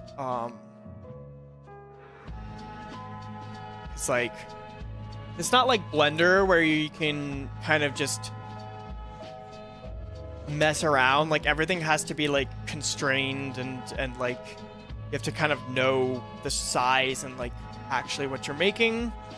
So it's like kind of hard for people to kind of visualize in the beginning. But I've been using SolidWorks for like 10 years, so it's a little bit easier for me to figure out.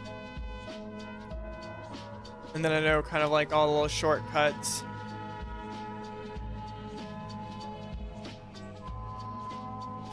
Let's see if that works. No, it does not.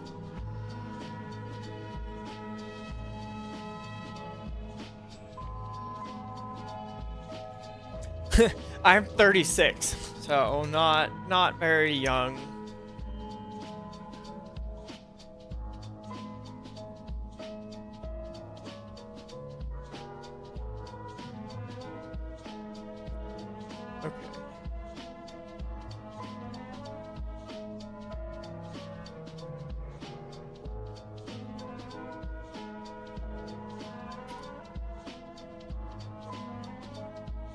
I appreciate that. I don't feel 24, I'll say that. Definitely don't.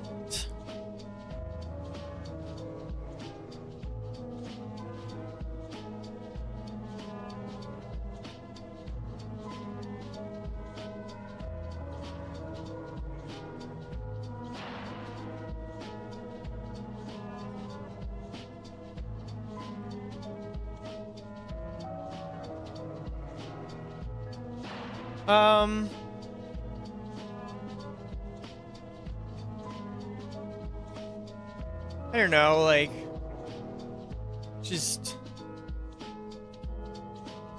the weight of the world, I guess. A youthful vibe. Well, now you're just trying to flatter me.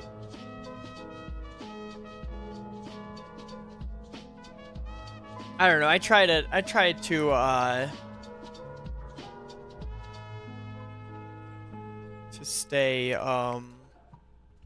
stay as positive as I can, and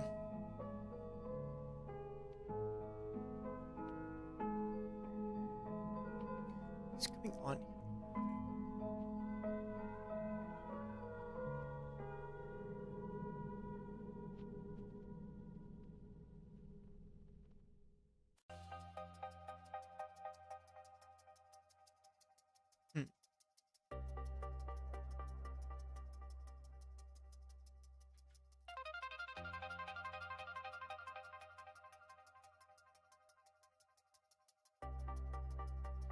Trying to figure out the best way to kind of shell this and make it hollow, if that makes sense.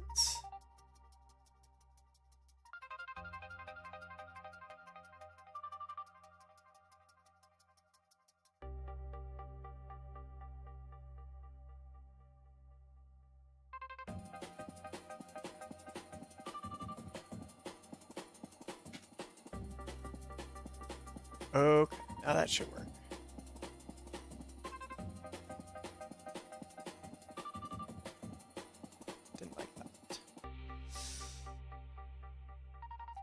The one problem with this software is like, when it has like errors, it just like doesn't really tell you like actually what went wrong.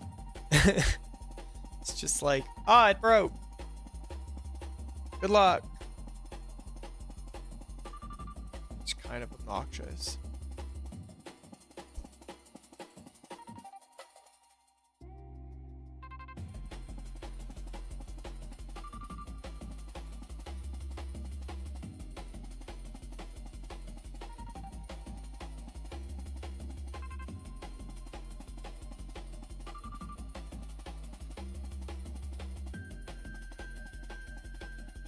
It's really obnoxious. I wonder if it's this that's causing the issue.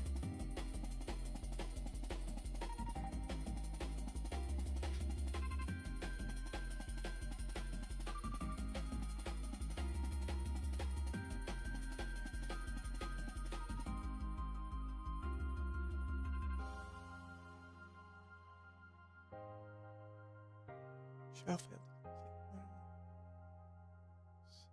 Two adjacent faces.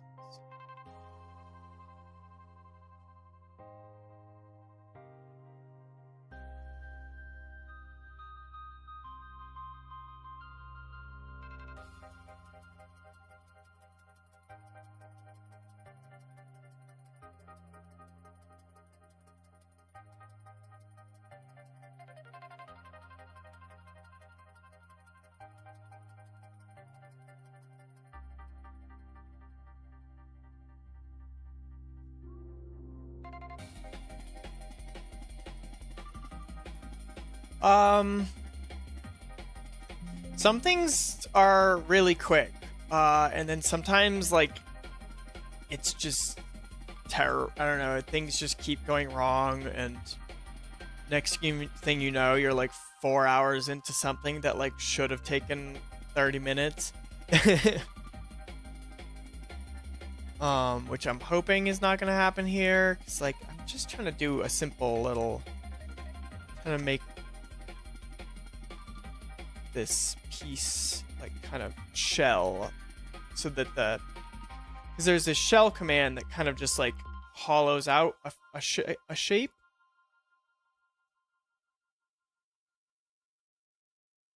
I appreciate that. Try my best.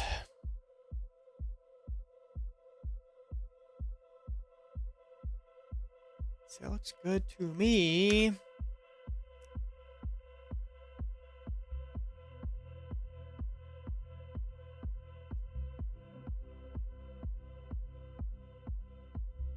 Alright, what if we got rid of all the hardware holes first? Then did it. Boom, there we go. There's that. Okay, so we have the shell, and then we just have to add the hardware back in afterwards.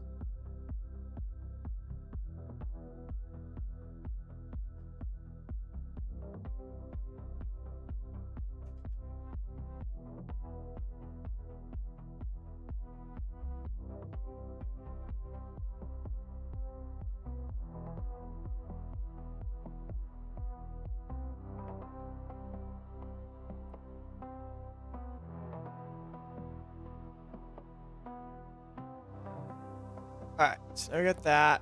Then that looks like shit. It's right there.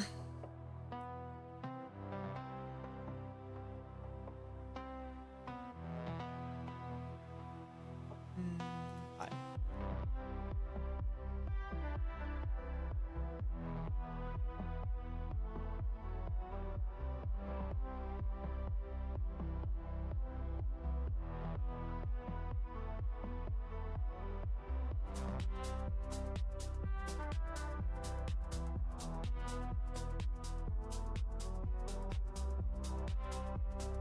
Alright, let's see.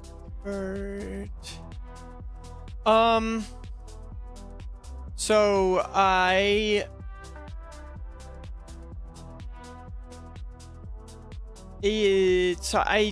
do 3D product design for a living. At the moment I'm in between jobs, and so I do some freelance stuff, mainly packaging designs for like the medical marijuana industry, actually, like child resistant containers for like weed and edibles and stuff.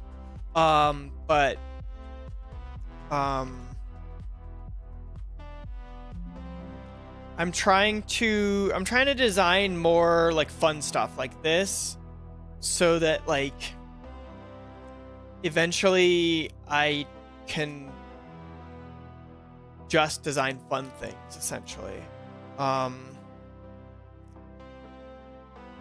Because it's been really hard to find a job lately, and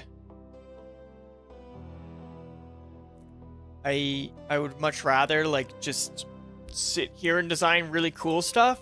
So I don't know like how popular like streaming like design stuff like this could be, but I am kind of trying it out right now, and hopefully eventually, once I'm learning some like video editing stuff as well, so that like maybe in the future I can make some YouTube videos, and like maybe just instead of having to like design boring things for other people, I can just design cool stuff. But remains to be seen how plausible that is. Because I know like it's not easy to be a like a popular streamer. And I'm not really trying to be like a popular streamer, but like maybe making like some YouTube videos and like just making cool stuff, I think would be a lot of fun. And like having videos on like how to use design software and how to make things, how to, I don't know, fun stuff like that. So we'll see where it goes. This is like my third week of streaming, so I'm still feeling it out.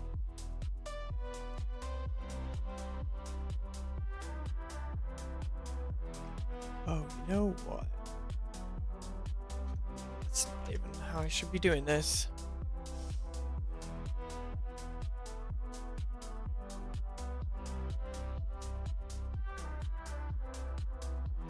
Sorry, I'm trying to fill this little spot that I made there.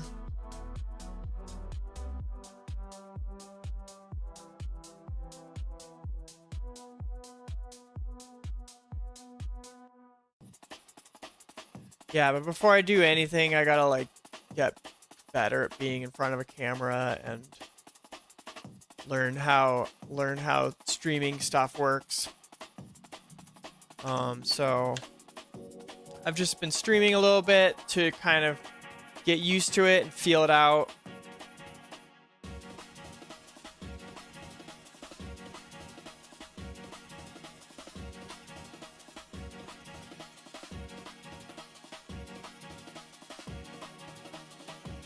There we go. Boom. At long last, we have our cover. And then the cool thing is now we can just mirror that whole thing.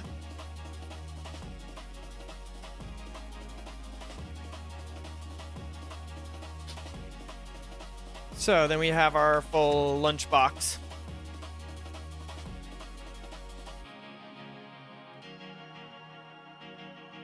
And so that's kind of how it could look. We still have to figure out like how this whole thing's gonna fit in here. Like right now it looks like already where our battery's gonna be running into these cool little shapes we made, so I gotta adjust that a little bit.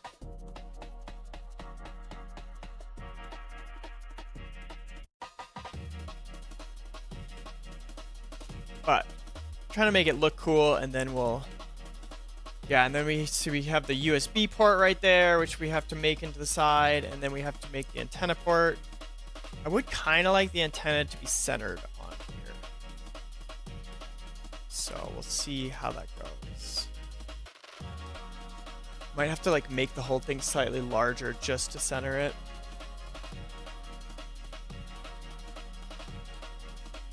What's 2 millimeters? We just add 2 millimeters to that.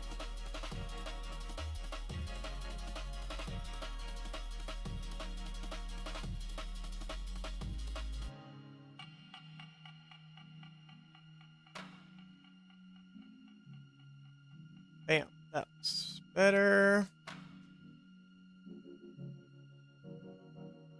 Then we're almost centered. We still need to make those things a little bit shallower, these cuts.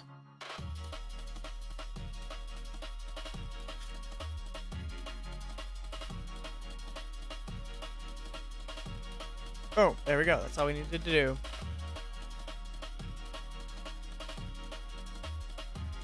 Alright. So, now we got our little radio thing.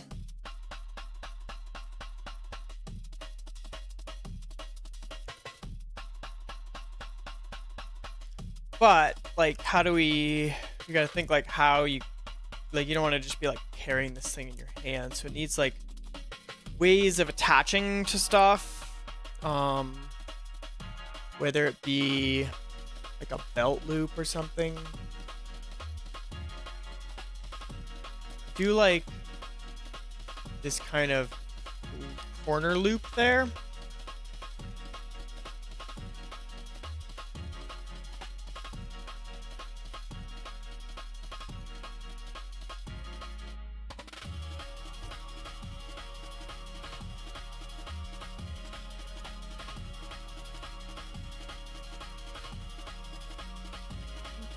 Oh, there we go.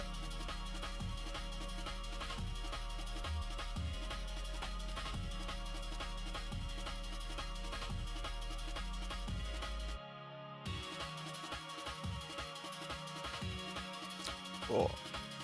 Yeah, maybe a chain? Yeah, but like carrying it around in your neck would be a little bit goofy, possibly. Like I was picturing maybe like it's like strapped to like the back of your backpack. Because like unfortunately the antenna like has to kind of stick straight up. Because the way these antennas work, they are like kind of directional. And so you want the antenna as like vertical as it can be, because like the signal like comes out from the antenna. So like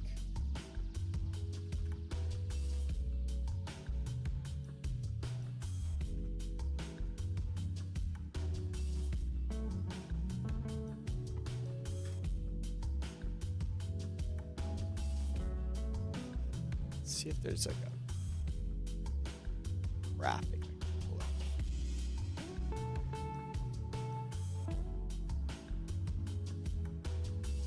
Yeah.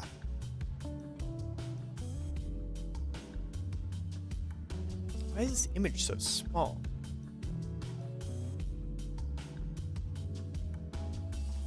Here we go. Yeah. So you can see here's the antenna, and the range depending on like what type of antenna. So there's like, I forget what this dBi means, but and that's like a rating for like the different styles of antenna. And so you can see how it works with like a vertical antenna. It's not just kind of like a circle around the antenna, unfortunately.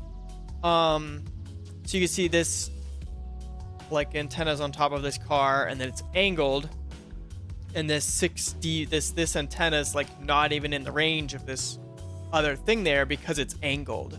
Whereas like here it is. So like if you're holding the antenna like pointing out from you, like it's like basically useless. So you want it like vertical. And so you kind of want it like sticking up off the top of your backpack maybe, or like on like a, I don't know. Like I guess you really only need it like sticking up when you're like using it. But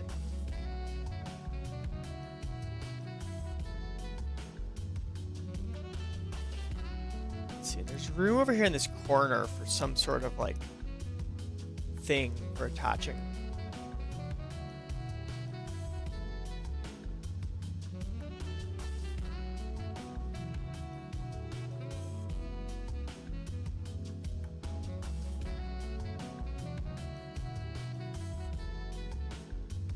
Yeah, and like you could have like a big one on top of your car, and then so like if you're camping and your car is parked at your campsite, you have like a big antenna there, and then you go off hiking in one direction like a mile or so, and then your friend goes off hiking in another direction, then both of you can use that big antenna at your campsite to bounce off of, and you can see each other on the map, and you can chat with each other while you're out camping, even if there's like no cell signal, which is cool. I feel like that'd be like the most fun use of this, is like camping and being able to like chat. If like, let's say like one of your friends is like out on their kayak, like fishing or something, they could have one of these things off the back of their kayak, and then you could be at the campsite and you could just look on your map and like see where they're at, and then you could text them and be like, hey, catch me some fish, bitch. Like, and then they could catch you fish and bring it back. Hopefully. I don't know, I suck at fishing. Never been able to catch very much, but it's nice to just like sit out there. Excuse to go outside. Okay.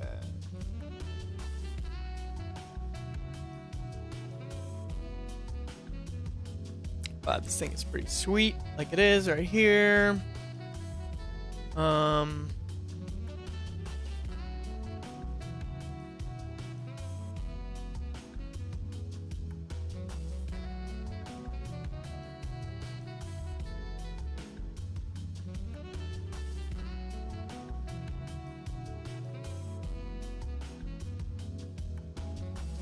Alright, so let's work on like attaching, or maybe making the antenna pole thing.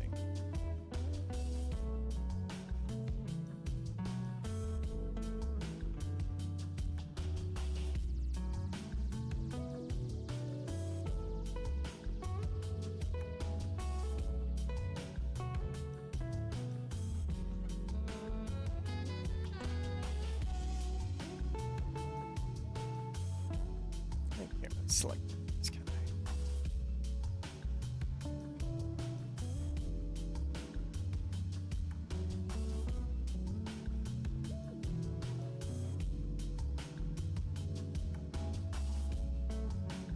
There we go.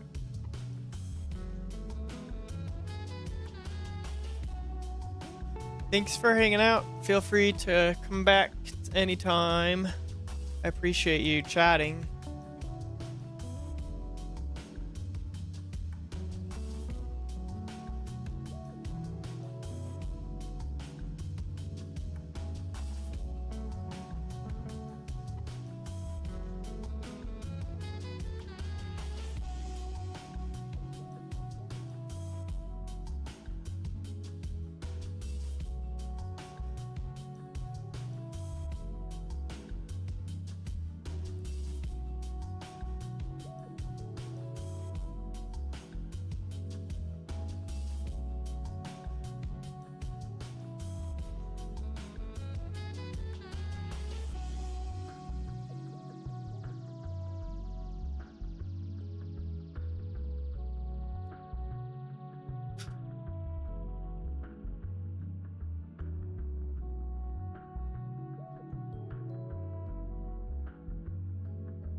How long do these screws need to be?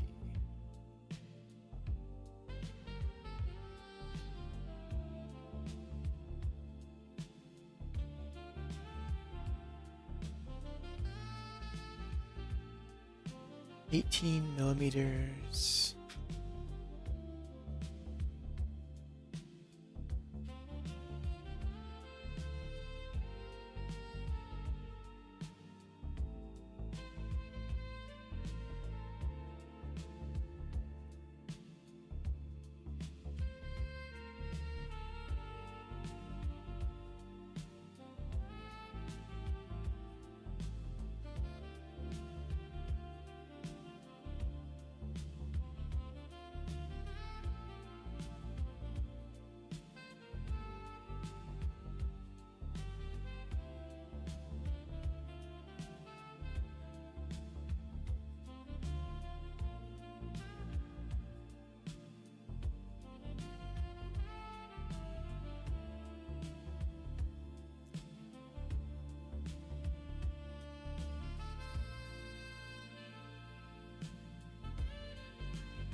Okay, so now we're trying to figure out what hardware to put on these things.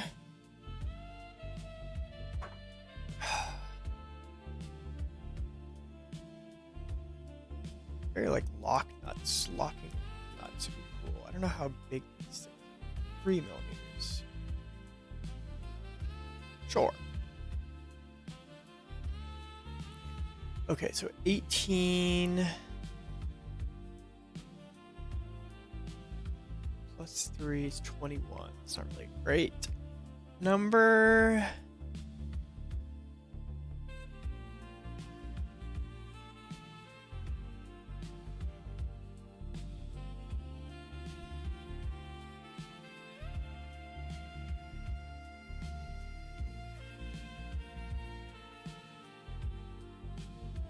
Just to this, to this.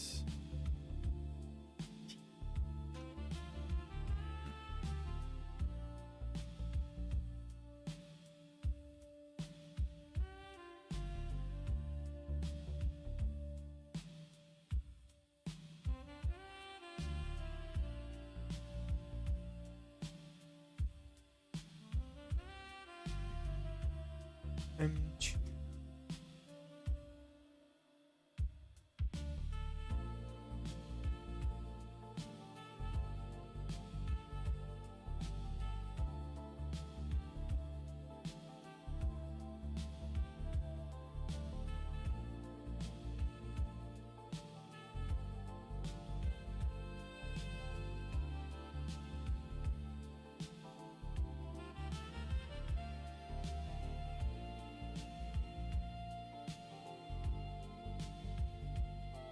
Okay, if we can remove 1 millimeter of space somehow in here.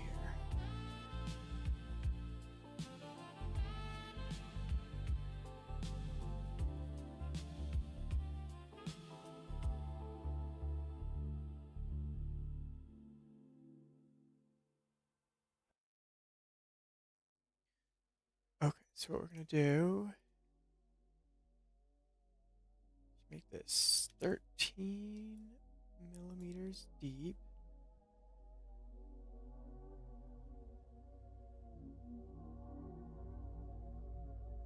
Then add a millimeter to this.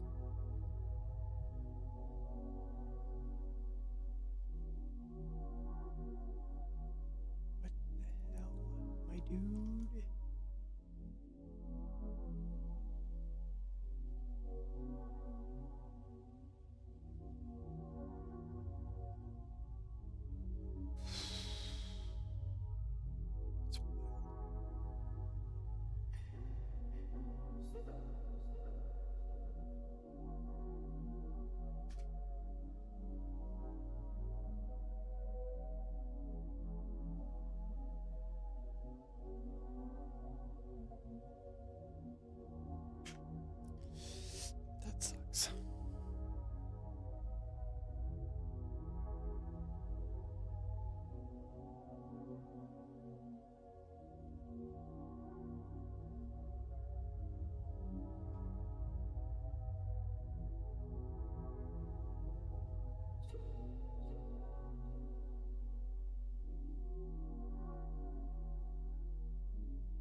Wait, why is it on that side?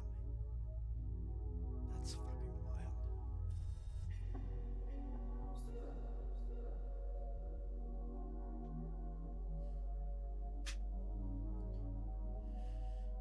Make it all over again.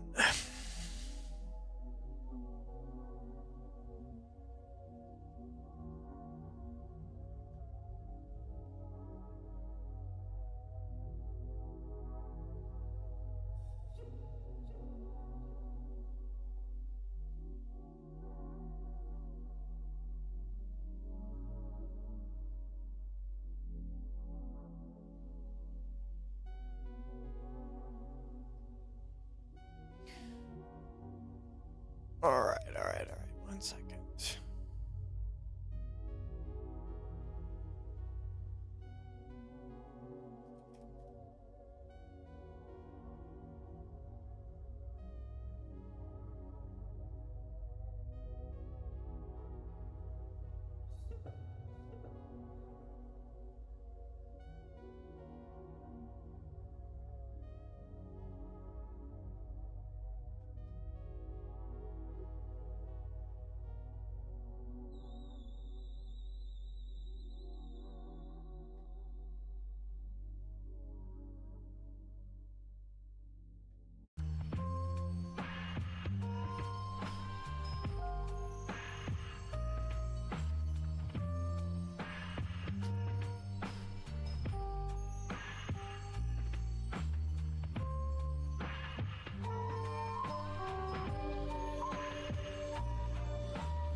Ay, Dios mío.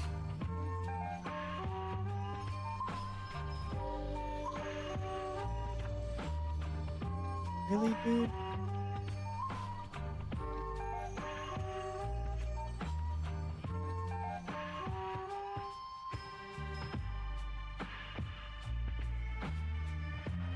That's why.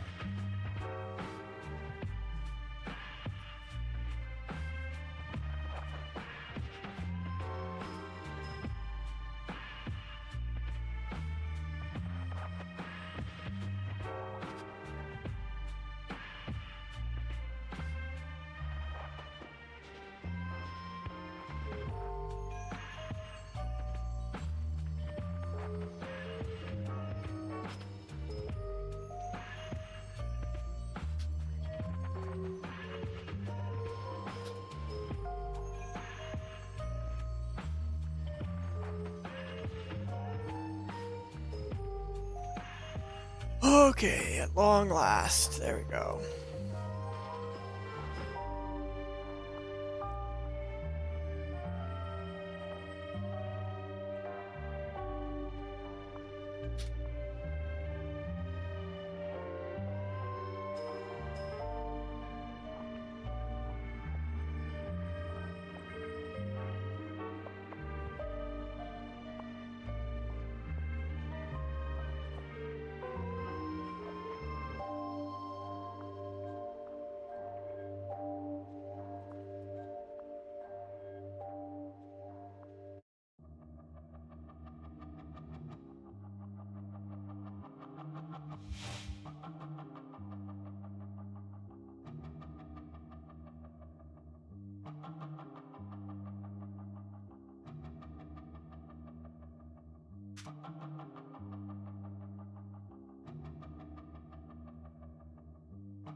Okay.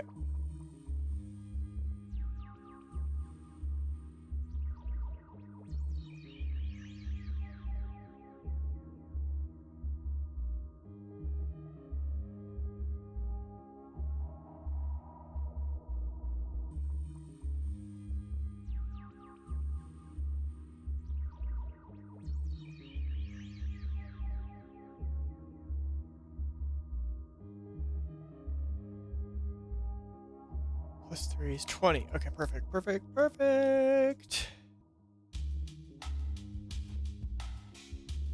Now I can put the hardware in.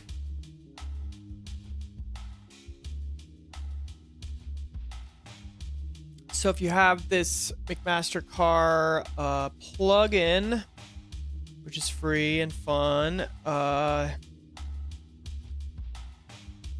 you just copy the part number.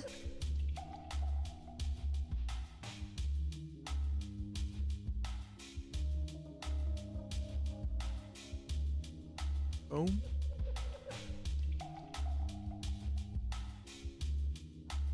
Add to assembly, save and insert.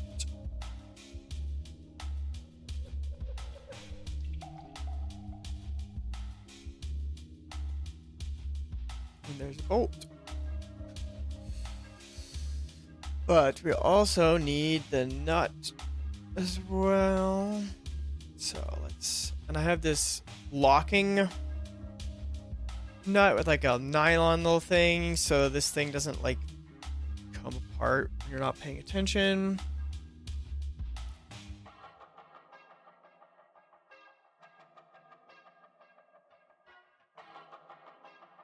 And then the cool thing is if you do all your hardware through here, then at the end you have a parts list to just order from them if you want to order stuff from them. Like if I were to be like mass producing these, I could order, it would be nice to order them from them because it'd be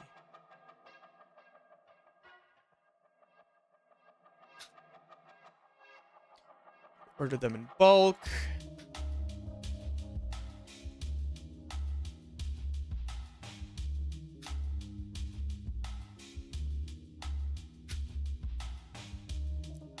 Oh.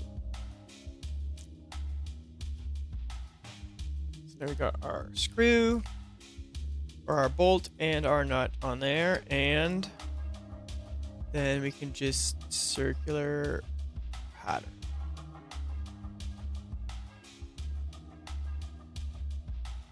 Oh, but I need an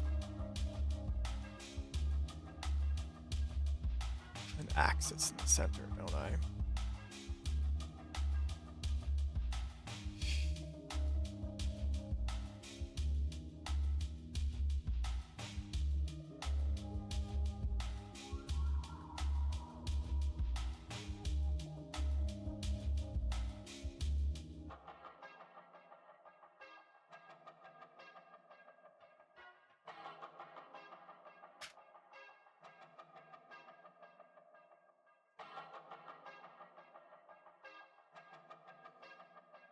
Okay, plane now, or an axis to do the circular pattern.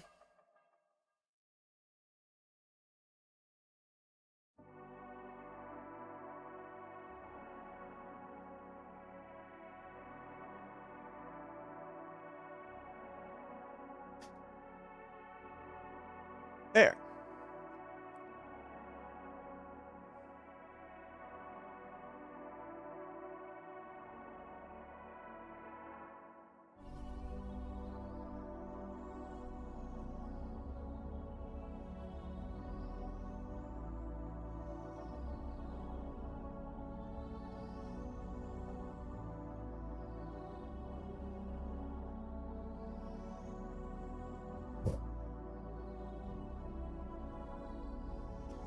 All right.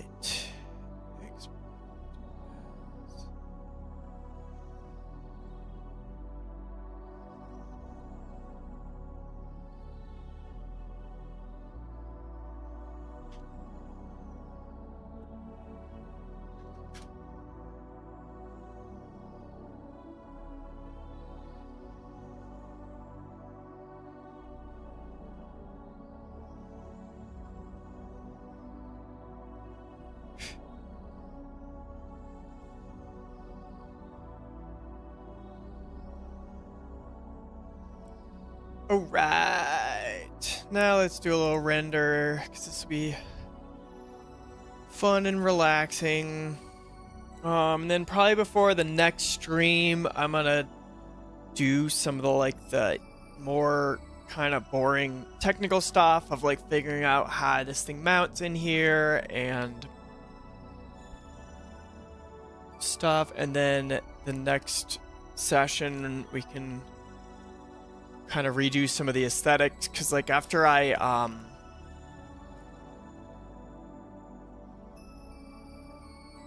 can't think and do something at the same time, apparently. After I make room for like the button, the LED, the USB thing, and all that, like the aesthetics of this is gonna have to change a bunch. So then once we come back, then we can do like the fun aesthetic stuff again. But here's our thing now.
Press.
Gonna add some texture to the plastic, make it look more realistic here.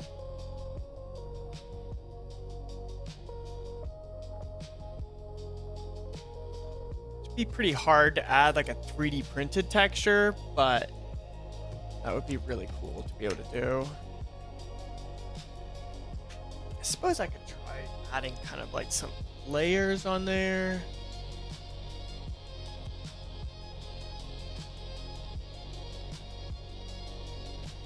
Try this.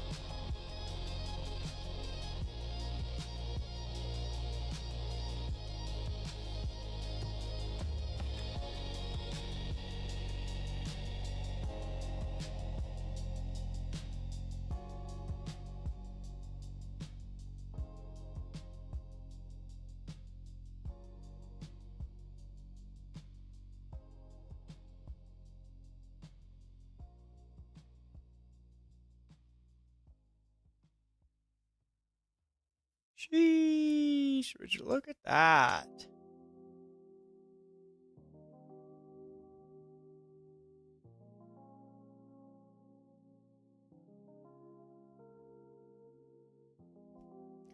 All right.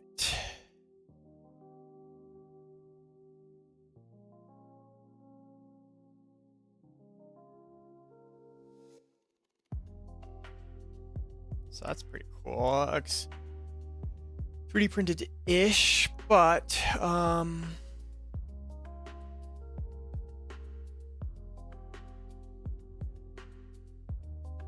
do you still want some texture to it?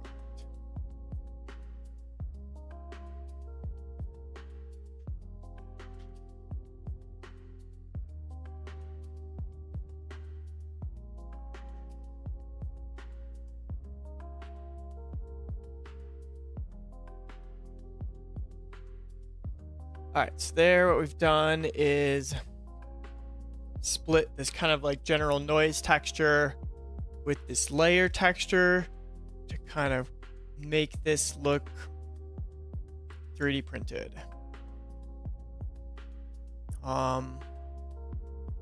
See if that works with the top part, but I don't have a ton of faith in that, but let's find out.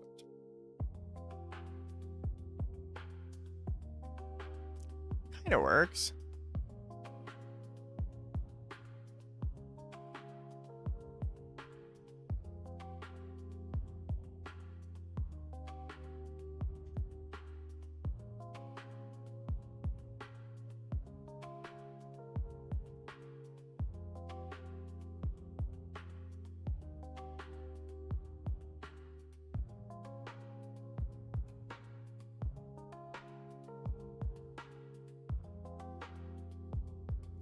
Ratio.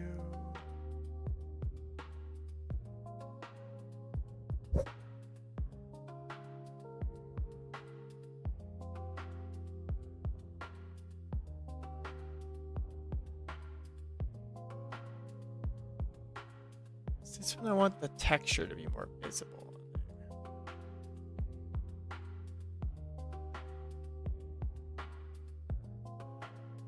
There we go.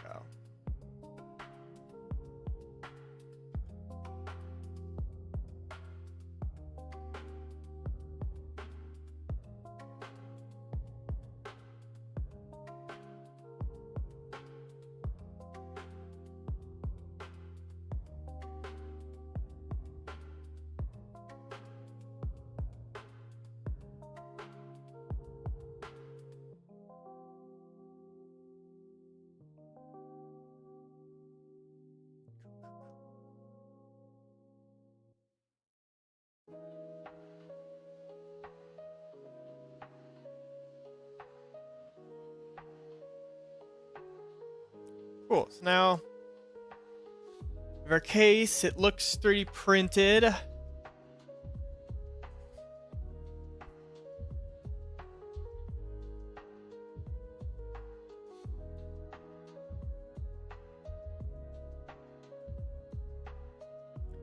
This antenna, I feel like needs like some texture.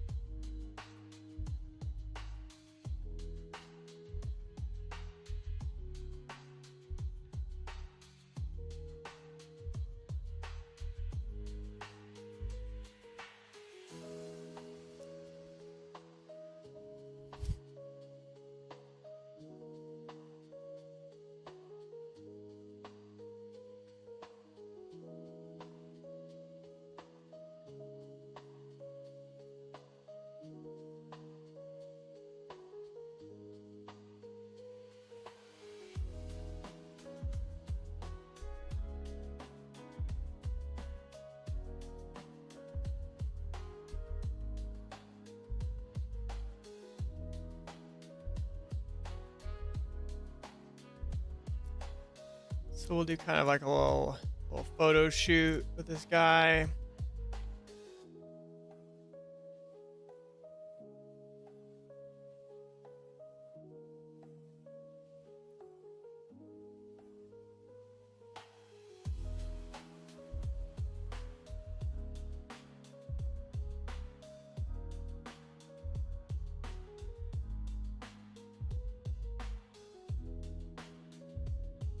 Maybe like a stack of them right there.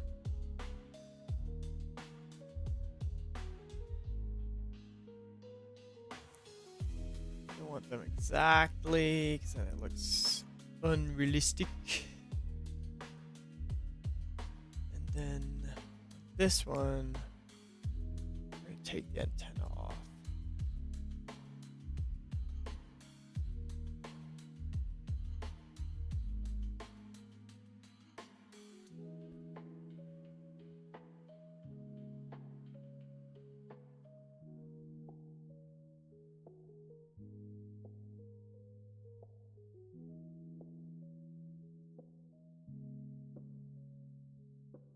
In the center of that, ooh, what is it rotating off of? That's weird.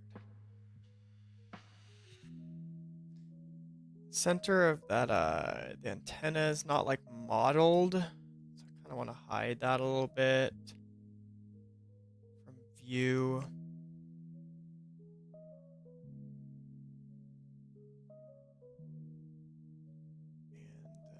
And thing is not sitting properly on there.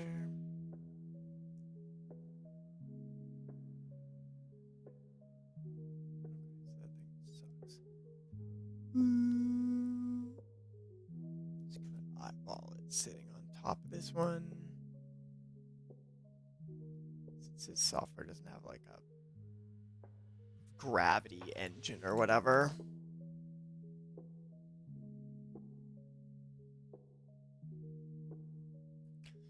Bam, would you look at that? I don't like, let's see.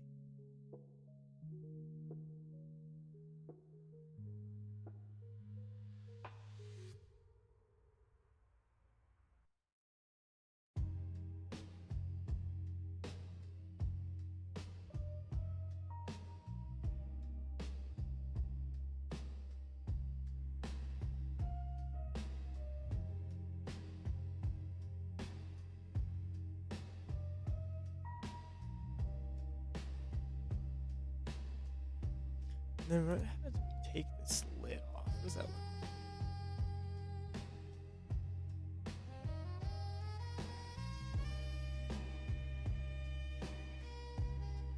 look like? Okay. Okay, let's see.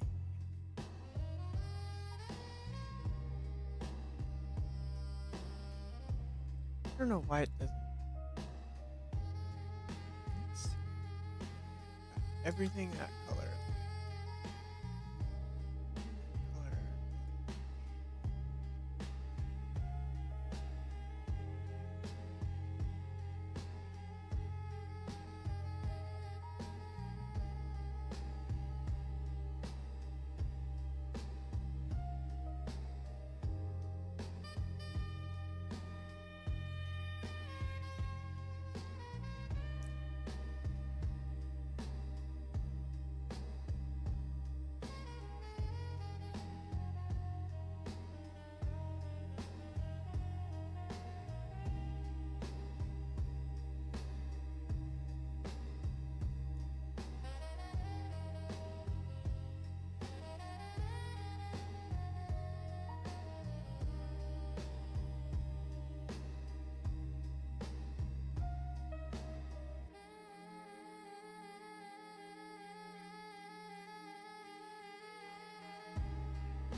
Oh, interesting.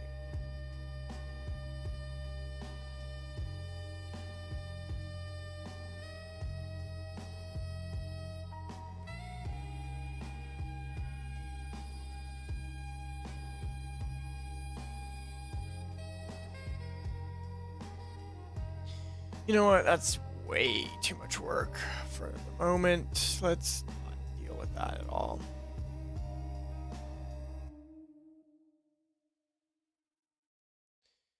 We are just gonna make everything inside there the same color.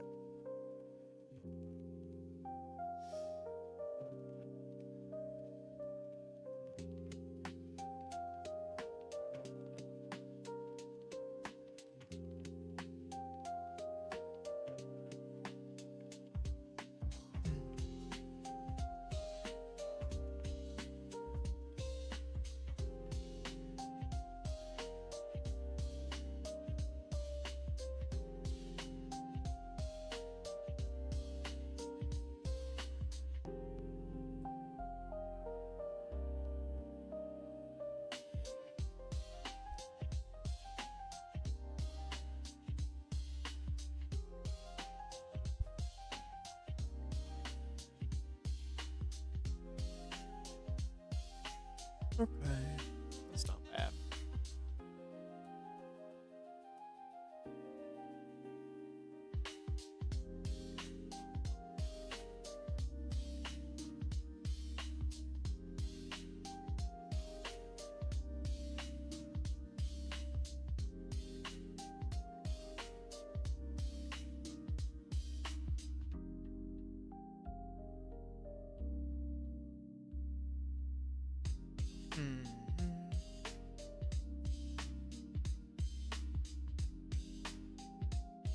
You know, let's do the ground plane.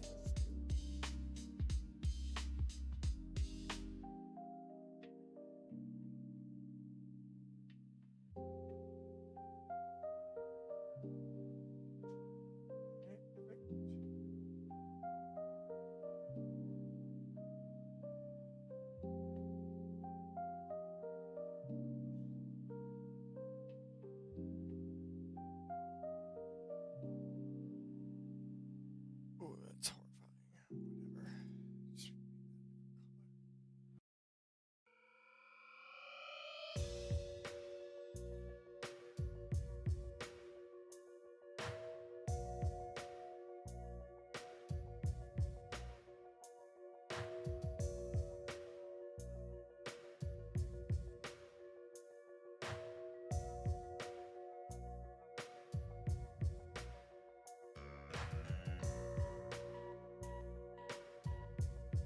And add our own lights to it.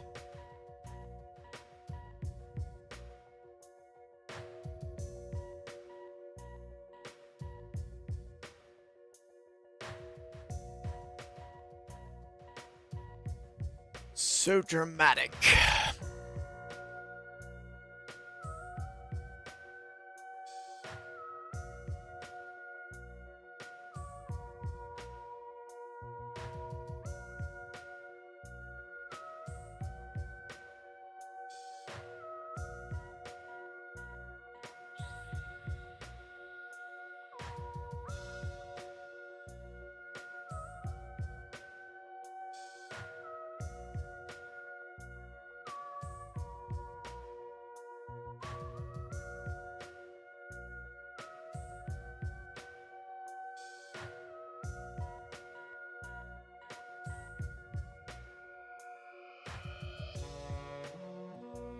Here we go, looks pretty good.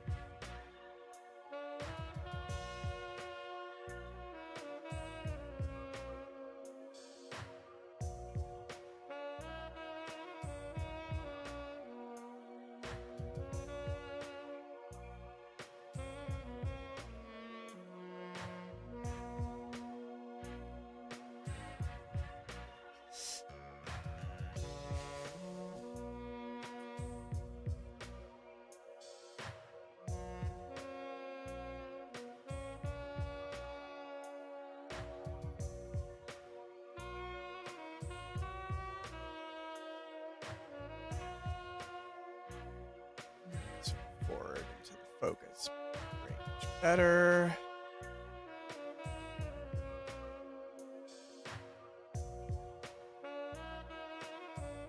There we go, that's pretty sweet.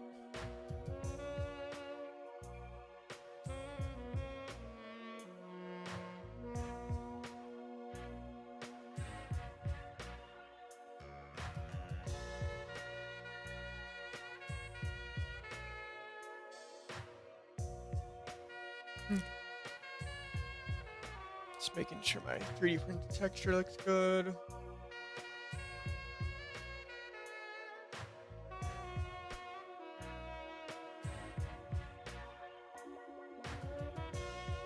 Add our particles.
Let's have like a spotlight on this.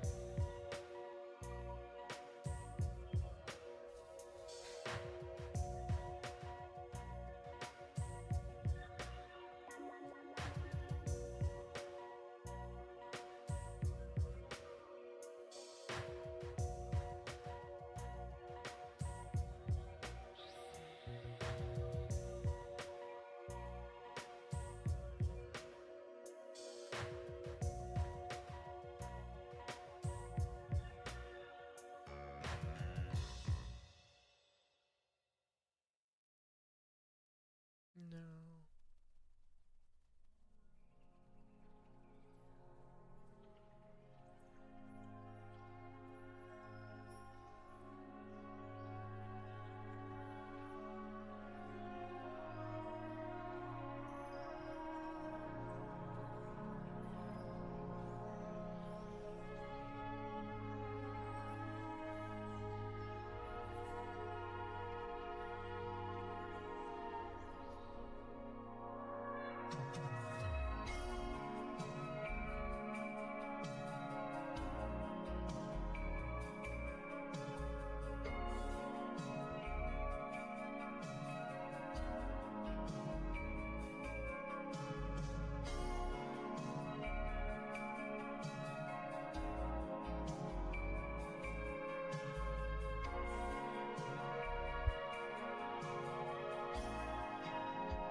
There we go.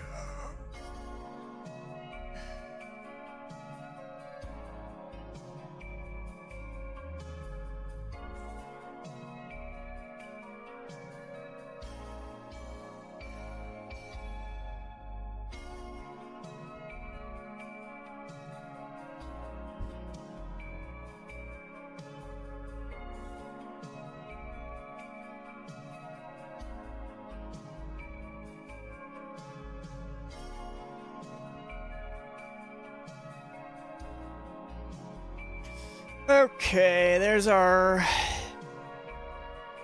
start to our little thingy.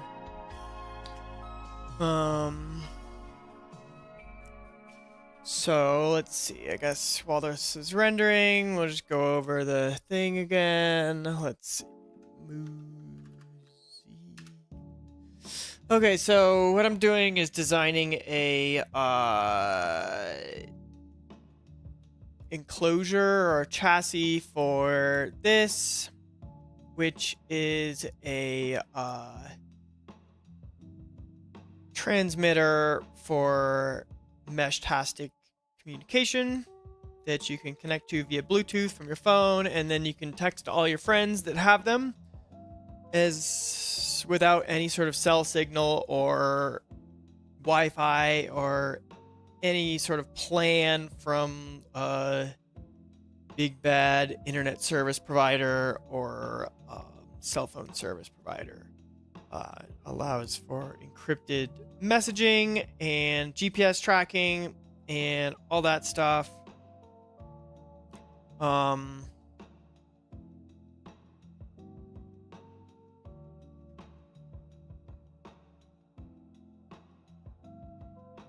What you can do is yeah,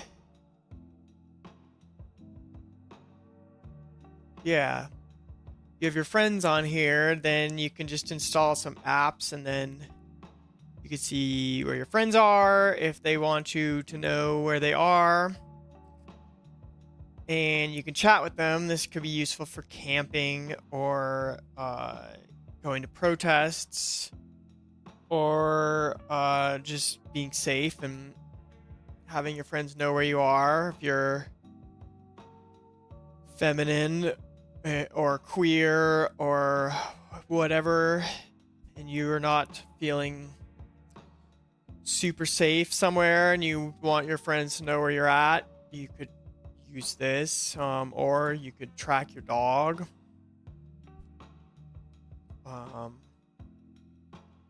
or I've seen some people will use it for like airsoft, big airsoft tournaments or whatever. But yeah, all you need is like a little dingleberry that I'm designing, and you connect it to your phone, and then bam, you can then do all that fun stuff. This is a super basic version. Eventually I need to add button on the side, because you can see on here it has a button, it has a USB port on the side, and I think this is a switch, like power switch or something, that I might want to have access to as well. So I need to make that available on here. But pretty good start. This took a couple hours to design. We'll go back in SolidWorks and go through it again, but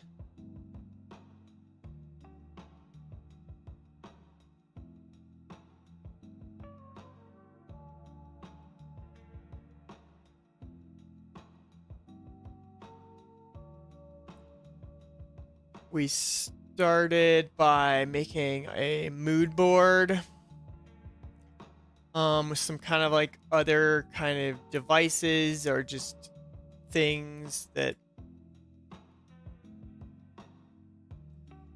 look cool. And this is always like the best part, or like the best thing to do in the beginning of a design process, is make like some sort of mood board to just get your mind thinking about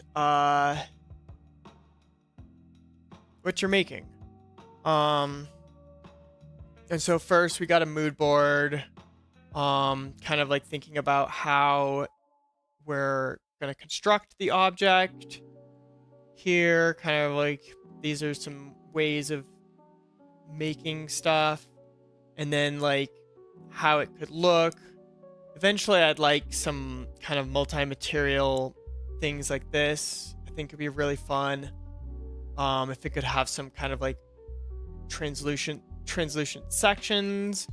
Eventually it'd be cool to kind of have an external kind of skeletonized stuff that goes around it,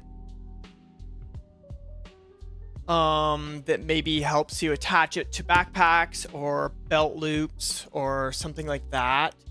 But that's going to be in the works. I do like this kind of exposed circuit board look, but I don't know how good that is for like making the thing work well. Just inspirational things. And so I have this mood board. I'll keep adding to that. But here's this, and then you can see, let's see.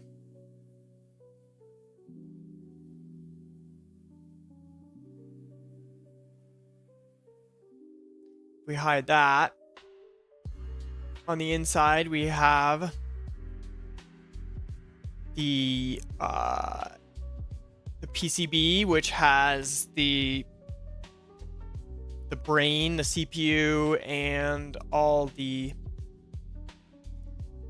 router and all that stuff, and then antenna comes out the top, and we have also the battery in there back here.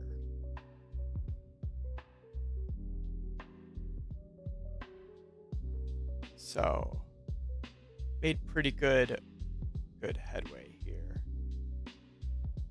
I'm gonna make the battery a different color just so that we can tell.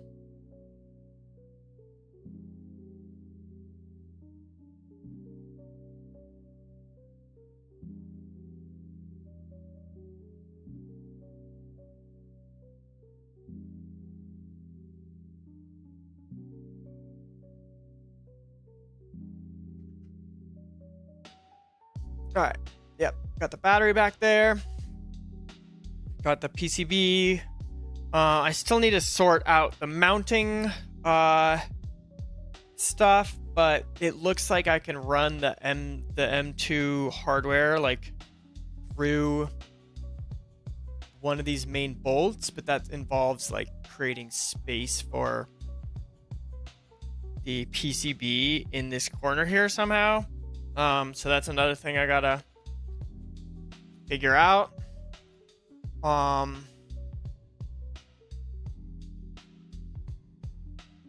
But I'd say we have a good like kind of basis for how this could look.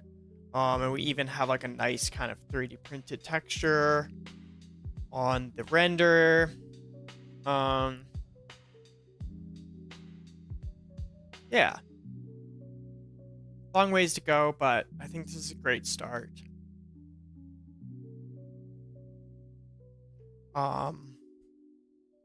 But you can see like there's a button right there, which is like right around here. So I think this entire like front design is gonna have to change, unfortunately, so that there's like room for that button. Unless I can figure out how to like have the button like accessed from another spot. But I think this is like a good start to just show the like creative direction of it.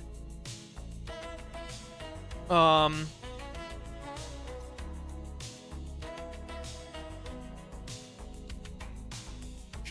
yeah, eventually, once everything's figured out, we'll 3D print this thing and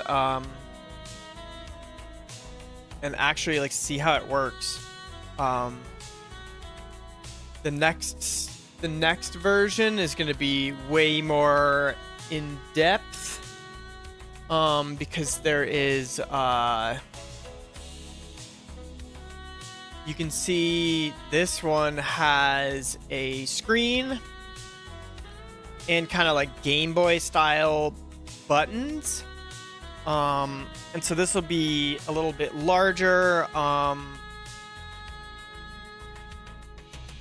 This essentially like the PCB in this mounts right here.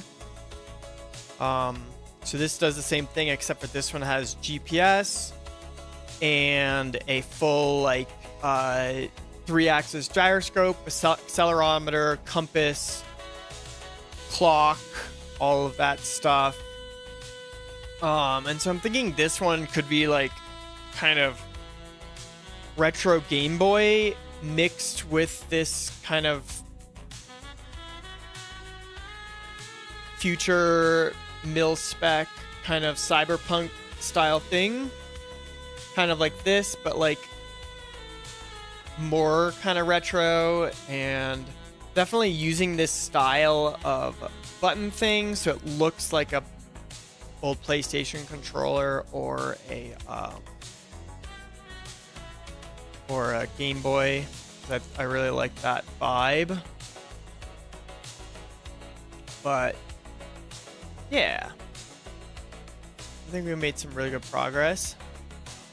I have classes on Monday and Wednesday now, so I'm not able to stream on those days, but I am learning some video production stuff and video editing stuff here, so hopefully soon I can start putting together some like real YouTube videos instead of just streaming. But right now this has been like really good practice for doing those videos, and I do still want to keep doing the streaming stuff. So hopefully everyone will tune in on Thursday at about 1 p.m. again. I'm trying to just do like 1 to 4, 1 to 4:30, something like that, on Tuesday and Thursday, and then maybe some gaming on Friday. Maybe some gaming in the evenings at some point too. Hope y'all have a good rest of your day, and I'll see everyone on Thursday.